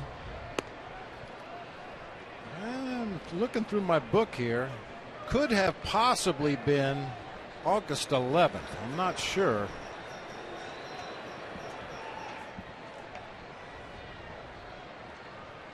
No, that was a home. No, that was. It home. had to be that 4th of July. Yeah. Somewhere July 1st through the 4th there, Bill Cochran. No, that's in my other book. That's why I couldn't find it. Yeah, it was because that was the 15-inning game was 4th of July, the end of that road trip. So July 1st through the 4th. 2-1 to Aaron Hill.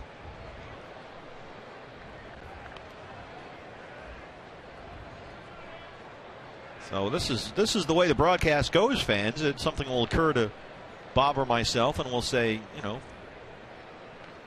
in the ear where the crowd can't hear while the game is going on, hey, can you find me video of blah blah blah? And the guys in the tape room dig it up and we show it to you, trying to make a point or illustrate something. And they often say, well, give us a minute, we'll find it. And it usually doesn't take very long. Phoenix Coyotes out at the RamTrucks.com pool, getting ready for their season opener against the Rangers. 2-2.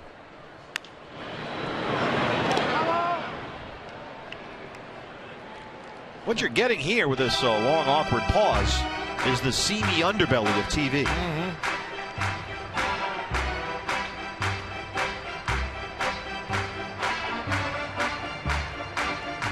And we're spoiled. We're fortunate to work with the best crew in baseball, and they find things that we want to see. I love looking back at old games, and I know you're a big fan of looking back at old games, and just how far we've come as far as the graphics in the game, the replays, the camera angles. It really is amazing what we used to think was, mind-blowing, watching a baseball game on television, maybe with 2 cameras. And now the technology that that we have at our fingertips, and the camera angles, and the great professionals that do those jobs.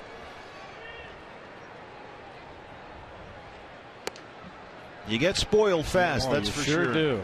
Got cameras everywhere all over this ballpark.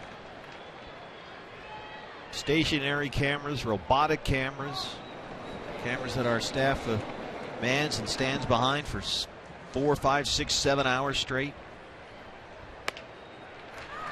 One out walk to Aaron Hill. It ends a streak of 9 straight set down by Roark. And first walk of the game for the Nationals right-hander. A.J. Pollock, who's 0 for 2. Roark has remarkably gone through a 6 1/3 here, only throwing 80 pitches, 58 for strikes. He's been extremely efficient.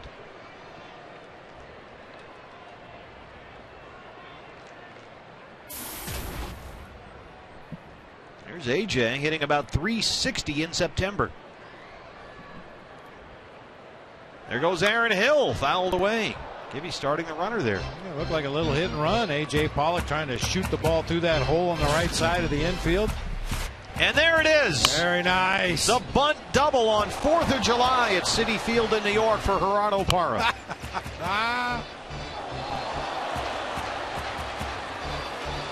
One of the plays of the year, no doubt. Yep. Well, that was pretty good by the old tape crew there. Probably 5 minutes, a little less probably. Nice job.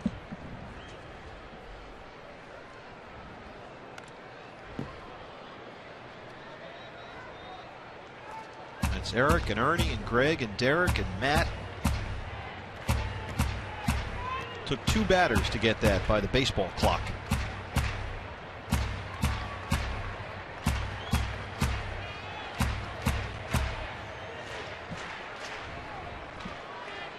Aaron Hill at first, 1 away, 0-2 to A.J. Pollock.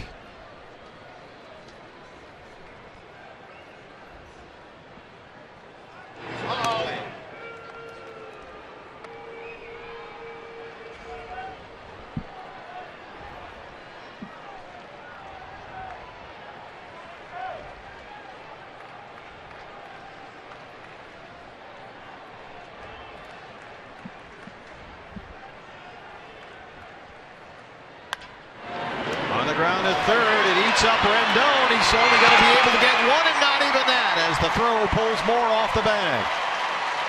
Rendon came up as a third baseman. He's been converted to second this year, but now he's filling in back at third today for Ryan Zimmerman, a position at which he's not seen much action this season, and he looked a little rusty there. Yeah, that ball was hit a little harder than he thought, just kind of climbed up the heel of his glove, clanked off his leg, and by the time he recovers and throws across the diamond, A.J. Pollock had used that speed to leg it out. That's an error on Rendon at third, so the Diamondbacks have a pair of 1-out base runners for Gerardo Parra.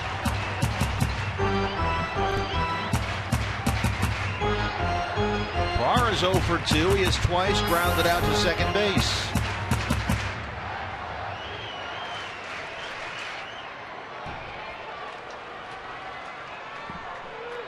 Gerardo Parra, last 10 games, hitting better than .340 with 6 doubles.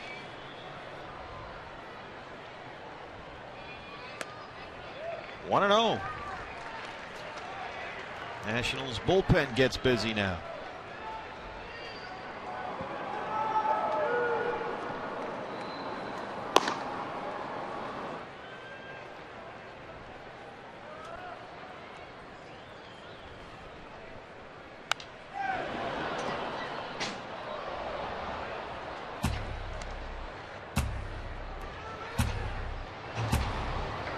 David Hernandez warming up for the Diamondbacks. Josh Colmenter had been throwing earlier.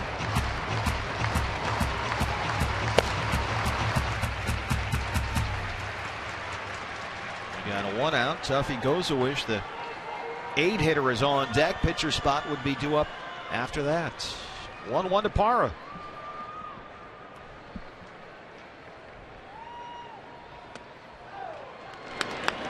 Parra's been really good in these situations recently, hitting .350 with runners in scoring position, 3 doubles, 9 RBIs in his last 20 at-bats in this situation. He said his goal in spring training was 500 at-bats. He had never had 500 at-bats in a season. He picked that number. This is his 600th at-bat this year.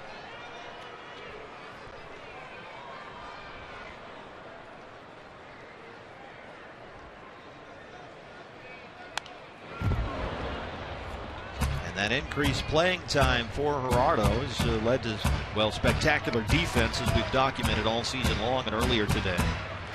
And also offensively to career highs for Parra in runs, hits, doubles, and home runs.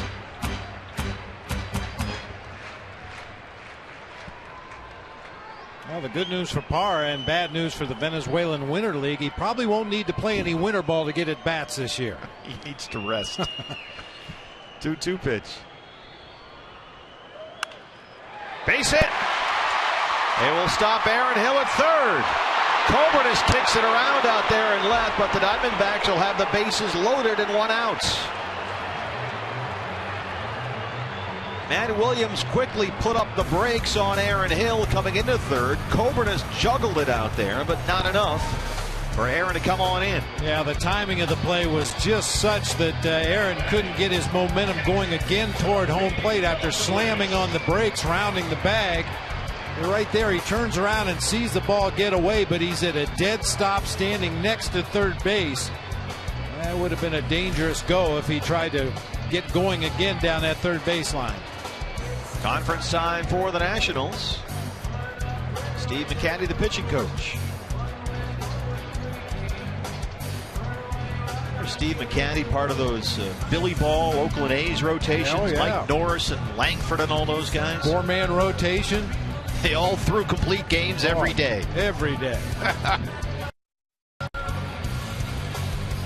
And what to do here, Tanner Roark, who has pitched very well here as a starter for the Nationals in September. 3-1 in 4 starts. Cedeno from the left side. Figure a left-handed batter that's coming up. You've got Adam Eaton, who up second in the order, but a few right-handers before that. And Tuffy Gozawish will hit. Bases full of Diamondbacks, 1 out. They trail it 2-1.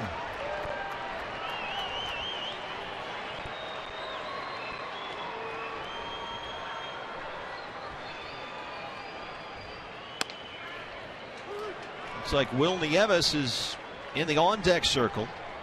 He would hit for the pitcher.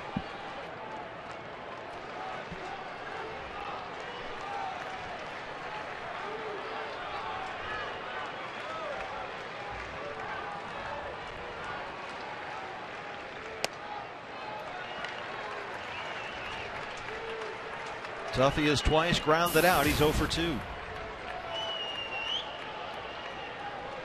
Aaron Hill, the runner at third. A.J. Pollock at second. Gerardo Parra at first.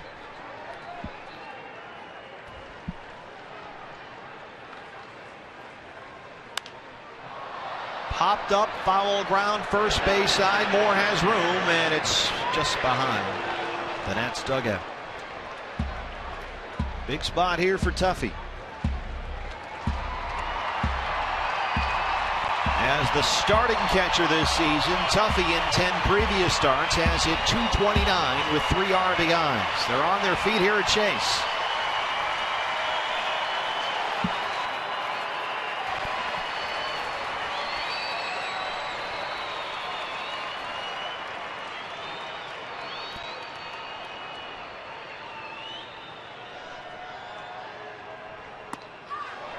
Strike 3. 2 down, and Nieves will hit.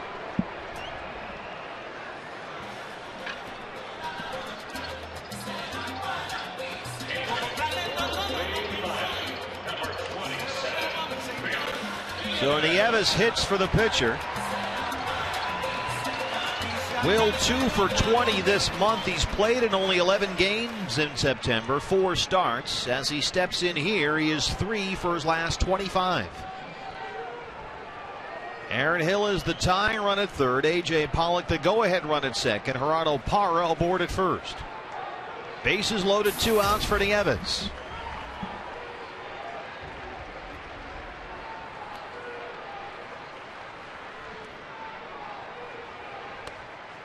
There's a strike, 0-1.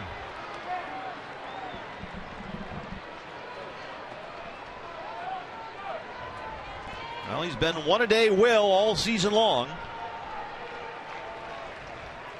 Had a tremendous season as the Diamondbacks' backup catcher. He has really contributed this year. And a chance to do so in spades right here, but he looks at strike 2.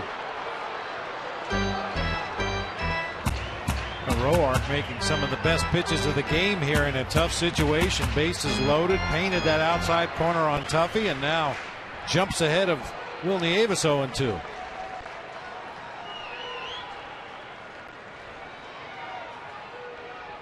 Diamondbacks have left the bases loaded time and time again this year. And that has been another theme to this season, unfortunately. Don't want to do that here with a tying run 90 feet away.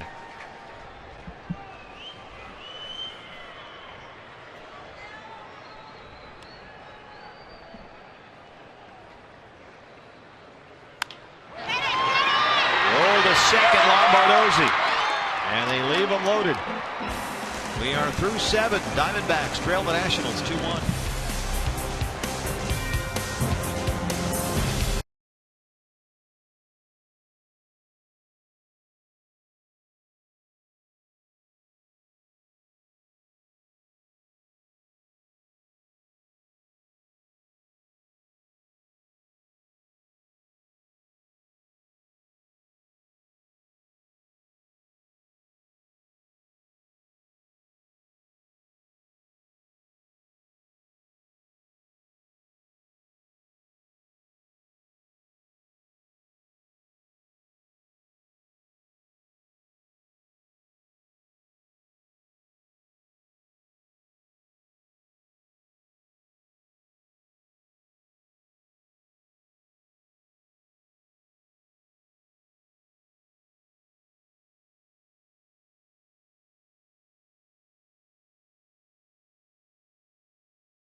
Together and not try to overthink things, believe in our philosophies. Maybe we need to fine tune a few here and there, but we've got good people here. We've got a good organization here. As long as we believe in each other, we have a great possibility of going to the World Series next year. And that is certainly the goal for these Arizona Diamondbacks. Kirk Gibson will be in evaluation mode, as he always is, along with general manager Kevin Towers. And guys, it was interesting in my conversation with him. One of the things he talked about, the answer to why so many double play balls, ground balls, and he was looking at everything. He said, maybe I need to look at my hit and run philosophy, get runners moving more. You know, everything's on the table right now for discussion. 8th inning, David Hernandez out there, so Wade Miley will not get the win today. He's at 10-10, trying to avoid an 11th loss, and it's up to the bullpen and the offense now. David Hernandez on for the 62nd time this year.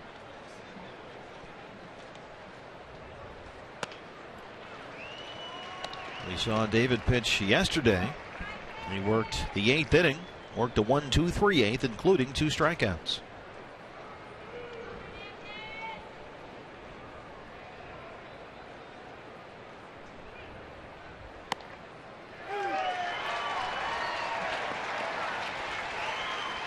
There's another strikeout for Hernandez. Results from the AT&T Twitter poll. What are you most looking forward to in 2014? 42% right with you, BB. The rivalries. Absolutely. I mean, obviously, we can't get enough of Goldie or Patrick Corbin or the young D-backs making their way through the system, making an impact at the major league level. But it's all about beating those teams in your division. One in particular.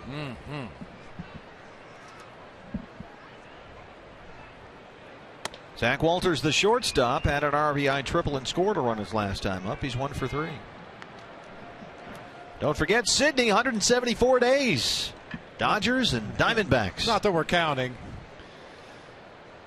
That could get interesting. Playing at the famous Sydney Cricket Grounds.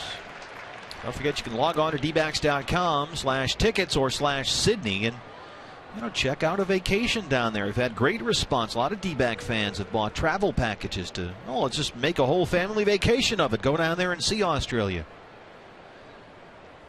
And see baseball. I mean, that's a once-in-a-lifetime thing. Talk about that. I saw baseball at the Sydney Cricket Ground, one of the most famous sporting venues in the world.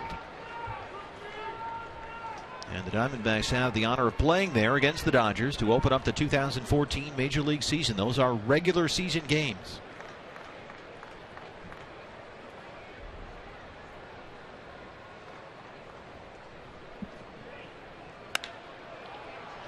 That's in the air to short right. Parra coming in. Gerardo Parra. Why stop now?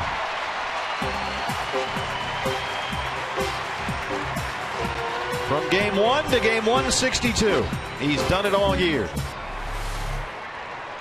A little bit of a late start. That full swing jam shot was dying in front of him. Came on in a hurry to make a nice sliding catch. How many times have we seen Gerardo Parra on the ground making great defensive plays? Or just on the ground. And I'm not trying to be funny about it, but that face plant at Citi Field on the warning track is also one of the signature plays. He could use a rest. Right to Goldie. Hernandez works a 1-2-3-8. Diamondbacks trail at 2-1.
Bus of the season, this time coming from Cottonwood. There's Mallory, the Fox Sports Arizona girls, with plenty of Diamondbacks fans. There's Sarah, and they just get a chance to come out to the ballpark. Fry's, Fox Sports Arizona, Cox Communications takes care of all the details as far as you just get on the bus, come down to the ballpark, enjoy the game, head on back. It's been a great promotion all year long. Thanks to everyone who was a part of it, and hopefully again next year we'll look forward to more fans getting out to the ballpark, courtesy of the Fan Express bus. What a better way to go to a game. Look at that. That's tremendous. You're with all your buddies. They'd pick you up. They'd drive you down here, drive you back. Big red bus, Goldie on the side, the whole thing. No traffic worries, no parking worries. Yeah, great day at the ballpark and on the bus. Get on the bus, Gus. Diamondbacks have been out hit 8-3. They trail at 2-1. New pitcher for the Nationals, Ryan Matthews. ERA of almost 6 for Matthews. Has that very unique style of getting the signs from his catcher hiding behind his glove. Willie Bloomquist leads it off. Bloomquist, Eaton, Goldie, 1, 2, and 3 here in the 8th.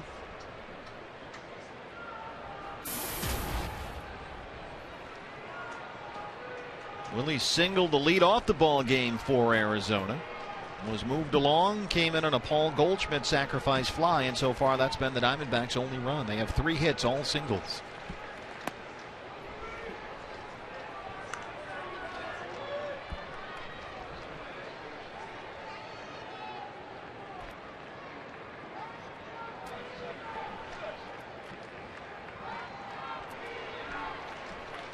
The great crowd here at Chase Field, 30,420 as the Diamondbacks went over the 2.1 million mark this year.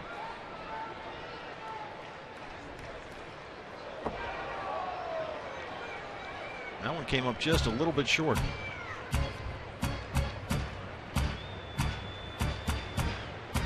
Got bounced so far out in front that Solano couldn't even block it. Went down into a good position, but it hit so far out in front of him it went over his shoulder all the way to the backstop.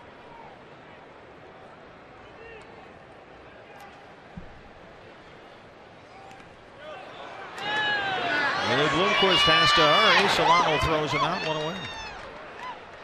Ram Trucks tools of the trade. Adam Eaton playing left field.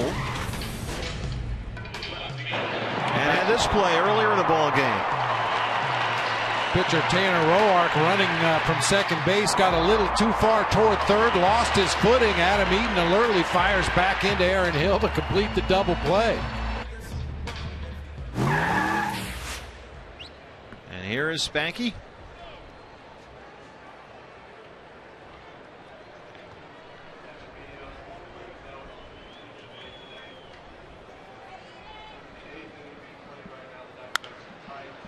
On a play. Keeping an eye on that American League wild card race. We were kind of hoping secretly for a 3-way tie. Diamondbacks live with Jody Jackson and Sidney Brunson following the game. It's not going to be a 3-way tie, but there is going to be some extra baseball. You'll see on the right-hand side that American League board as Eaton takes the ball. Cleveland won. The Indians beat the Twins 5-1. Now they get a wild card. They're in. The Rays won finally in Toronto. They had lost the first 2 games of that series. They had Matt Moore on the mound today. They won 7-6. They beat the Blue Jays. And the Rangers won as well. Texas beat the Angels 6-2. So now what happens is this. With the Rangers win over the Angels, Texas gets to host a playoff game against Tampa Bay tomorrow for the second wild card spot behind Cleveland. Indians are in. Tomorrow it is Texas and Tampa Bay to get to the wild card game as Eaton knocks that into center field, and he's thinking 2 here. He'll hold up. That game is at 8:07 Eastern time, 5 o'clock here in the Valley. It's on TBS. And the winner of the game between the Rays and the Rangers goes to Cleveland, and they play the AL wild card game there Wednesday night at Progressive Field. So that's how the AL wild card will play itself out as Goldie comes up. He needs a hit here to extend his hit streak. Paul Goldschmidt has hit in 18 straight. So far he is 0 for 2 with an RBI sac fly.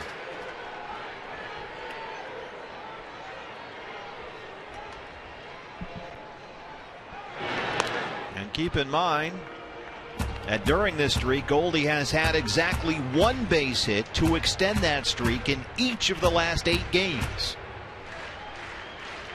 And looking for that 1 here to close out the season with a 19-gamer.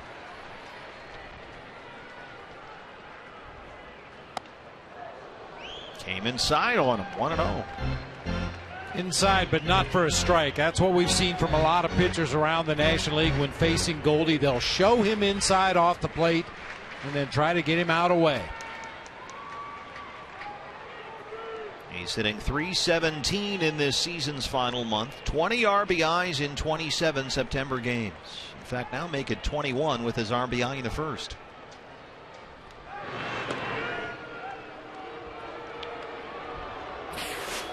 When it counts, this goes to the MVP consideration. Leading the National League in go-ahead homers, RBIs, game-winning RBIs, and home runs in the 9th inning or later. He can tie it for you and then win it for you. We've seen him do that. Here's the 1-0. 2-0. Paul Goldschmidt leading the National League in homers and RBIs. Tied for the league lead in homers with Alvarez of the Pirates. Also leads the league in slugging and total bases. He will become the first Diamondback ever to lead the National League in OPS, which is on base plus slugging.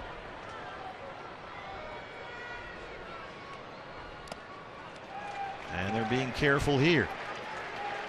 Paul Goldschmidt third in the league in walks, tied with Matt Holliday for third in the league in runs scored.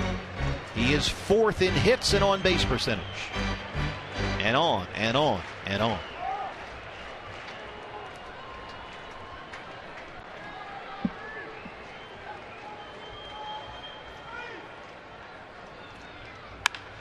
Base hit, 19 in a row for Goldie, and Eaton hits to third.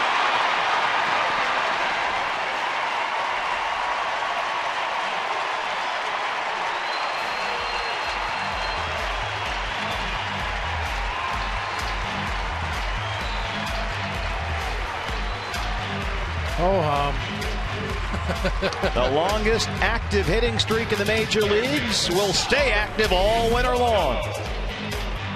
Goes down and shoots that ball through the right side. Adam Eaton being held on first base by Tyler Moore. Goldie knows there's a big hole on that side of the field. They're probably going to pitch me away anyhow.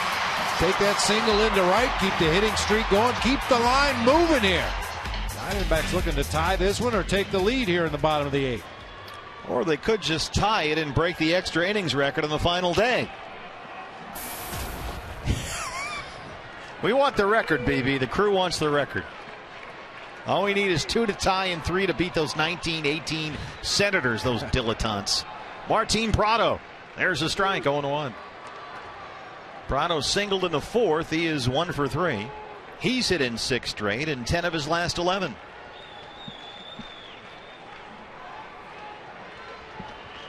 Adam Eaton, the tying run at third. Paul Goldschmidt, the go-ahead run at first. 1 out here in the 8th.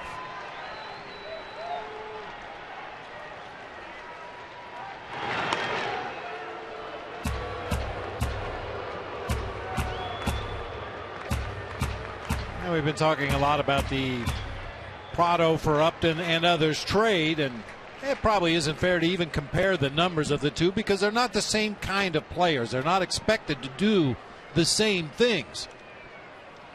But as long as I brought it up, Prado hitting nearly 20 points higher than Justin Upton for this season. Of course, Upton has more homers with 27, Martin with 14, but he's driven in 81 runs as opposed to 70 for Justin Upton.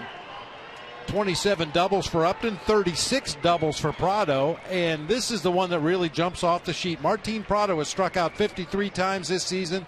Justin Upton 159. Tie ball game.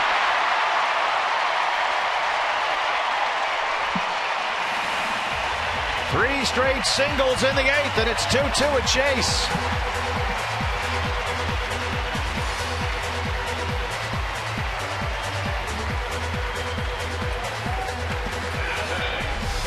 We've seen a little bit of frustration from Martin Prado the last couple of days. I think he's feeling really good at the plate, but he's just not getting the results. He's hit some balls hard, right on the button, right at defenders. This time he finds that hole in the left side of the infield to tie this one up. He extends his career high total, now 82 RBIs. Steve McCaddy to the mound. Talking about the production for Martin Prado. 82 RBIs, never done that before. He's got 14 home runs. That's only 1 shy of his career high. And 172 hits. He's had more than that only twice in his career. So despite his struggles for the first 3 months, this has been very much a Martin Prado season. Absolutely. Talk about clutch.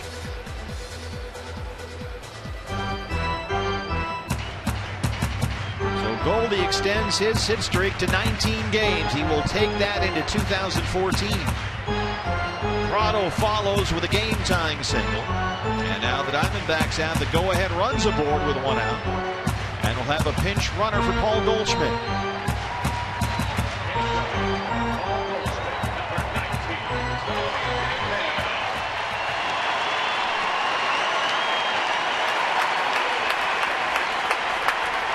What a year.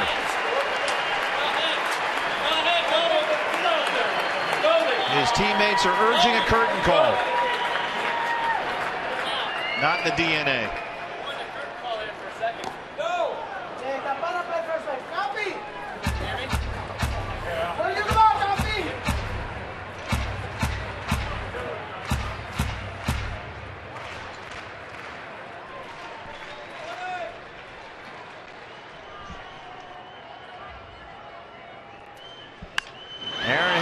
That into right. Scott Hairston backing up.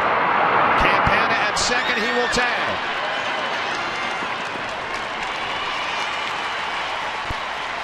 Go ahead run at third with 2 outs.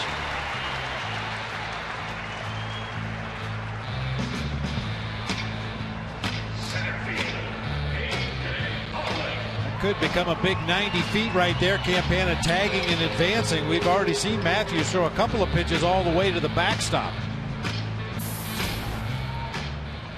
Yeah, he's thrown a few 50-foot breaking balls earlier. A couple over the head of Solano. Here's Pollock 0 for 3.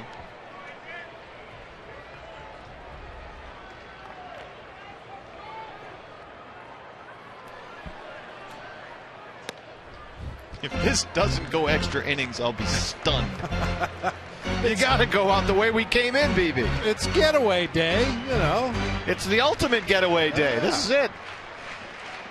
2 innings shy of the 1918 Senators for the most extra innings in the history of baseball. 1-0. Up the middle, it's off the pitcher. Safe!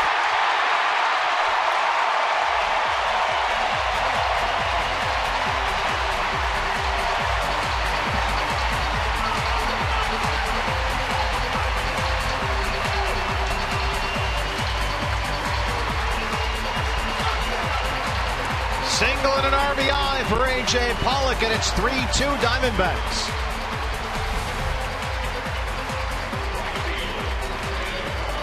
A.J. just busting it down that first baseline. He knows if he beats that throw, it's a run and a base hit. In on his belly. Boy, very close to call those when the guy slides into first base, but it looked like Tim McClellan got that one right. Davey Johnson retiring after an illustrious major league career following this ball game, and he's going out to get his pitcher. Diamondbacks at the lead, bidding for an 81-81 finish. Pitching change, they lead at 3-2 back after this.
Jay Onright and Dan O'Toole, along with Donovan McNabb, Andy Roddick, and Carissa Thompson, as they bring you all the scores, news, and highlights you need. Catch Fox Sports Live nightly on Fox Sports 1. Diamondbacks Going out in style with 2 in the 8th to take a 3-2 lead. What a hustle play by A.J. Pollock with 2 out to bring in the go-ahead run from third. And now Gerardo Parra will face the new pitcher for the Nationals, Xavier Cedeno. Saw Cedeno for 1 out in game 1 of this series. Came on to retire Adam Eaton to end the ball game. Prado on second, Pollock on first, 2 outs.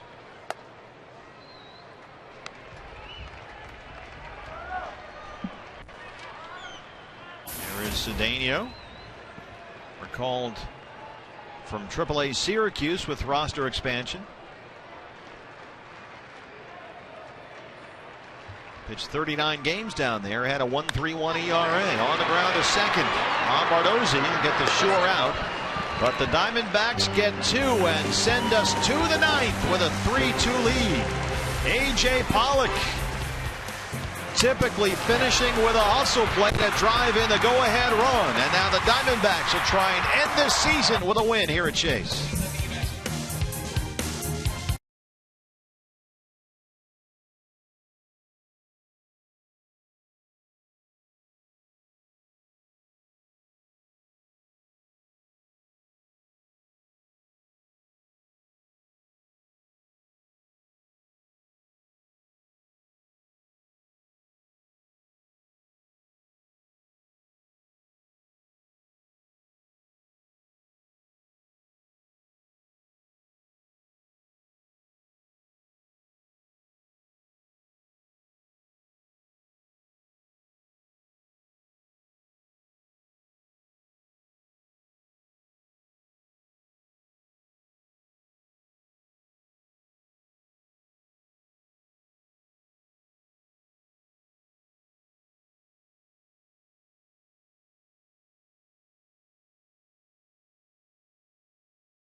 In the 8th now lead at 3-2, and they are looking to end this season with a win.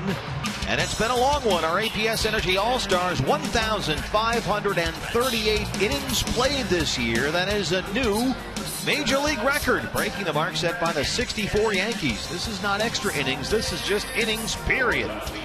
More than 1,500 innings worth of Diamondbacks baseball this year, and trying to finish it up at 81 and 81, 3 outs away.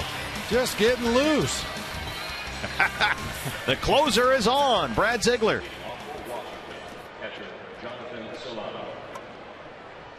He'll face the bottom of the order, but keep in mind it's very much a patchwork offense for Davey Johnson today, so they have some pretty impressive bats down the end of that bench if they should choose to come up with a Zimmerman or a Worth or a Harper to pinch hit here. It's the catcher Solano who leads off the 9th. He is 0 for 3.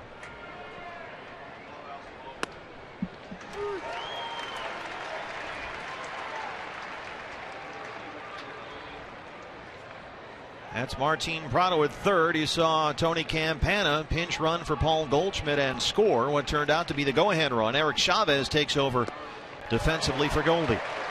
Ziegler jumps ahead 0-2.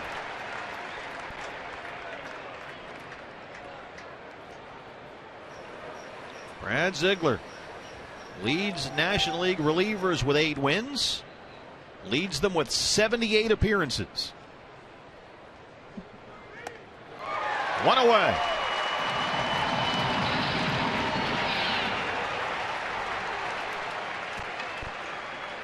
One additional defensive change for the D-backs. Now at first base, number 12, Eric Chavez.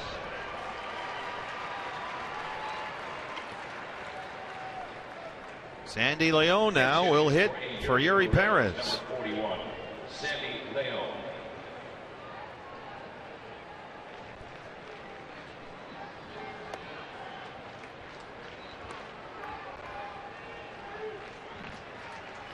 Looks like the veterans are off. You've got Leone here hitting, and Corey Brown on deck. He would hit for the pitcher. You have Harper on that bench, and Worth, and Zimmerman, Span, Ramos, Tracy, all kinds of different ways Davey Johnson could go, but he is going to go with the kitty core here. The numbers on Brad Ziegler since he became the closer when he crawled out to the mound and saved that game in 15 innings at Citi Field against the Mets. And he has been locked down.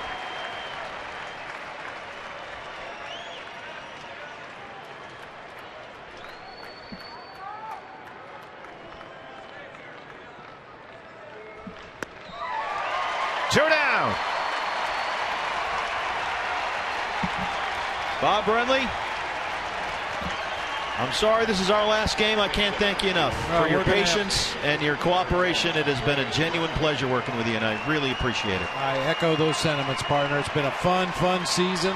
We had to learn a lot up here on the fly, just like the team down on the field. Just can't wait for spring training again next year.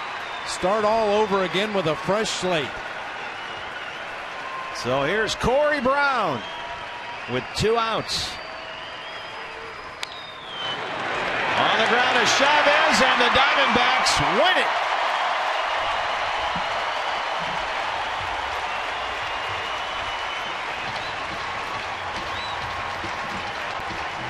'81 and '81, back-to-back years. First team since the Expos in the late '80s.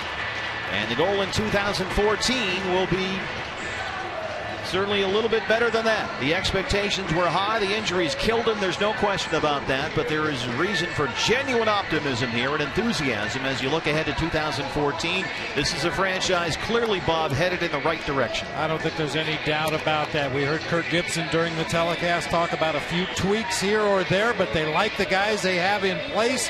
They feel with a healthy Diamondbacks roster going into next season, they'll be ready to compete in that National League West and possibly a postseason berth. Our thanks to Brian Hogan, Jeff Hallis, Mark Reeder, Brett Hansen, all the crew at Fox Sports Arizona, Mike Conley at Fox, and all the great people here with the Arizona Diamondbacks, Ken Kendrick, Mike Chippen, Jeff Royer, Derek Hall, Cullen Maxey, Scott Geyer, everyone here. From us in the booth to you, the fans, thank you so much for 2014, and we will see you in Sydney and beyond as we look ahead to next season. Now let's send it out to Diamondbacks Live and Cindy Brunson. Thanks so much. We'll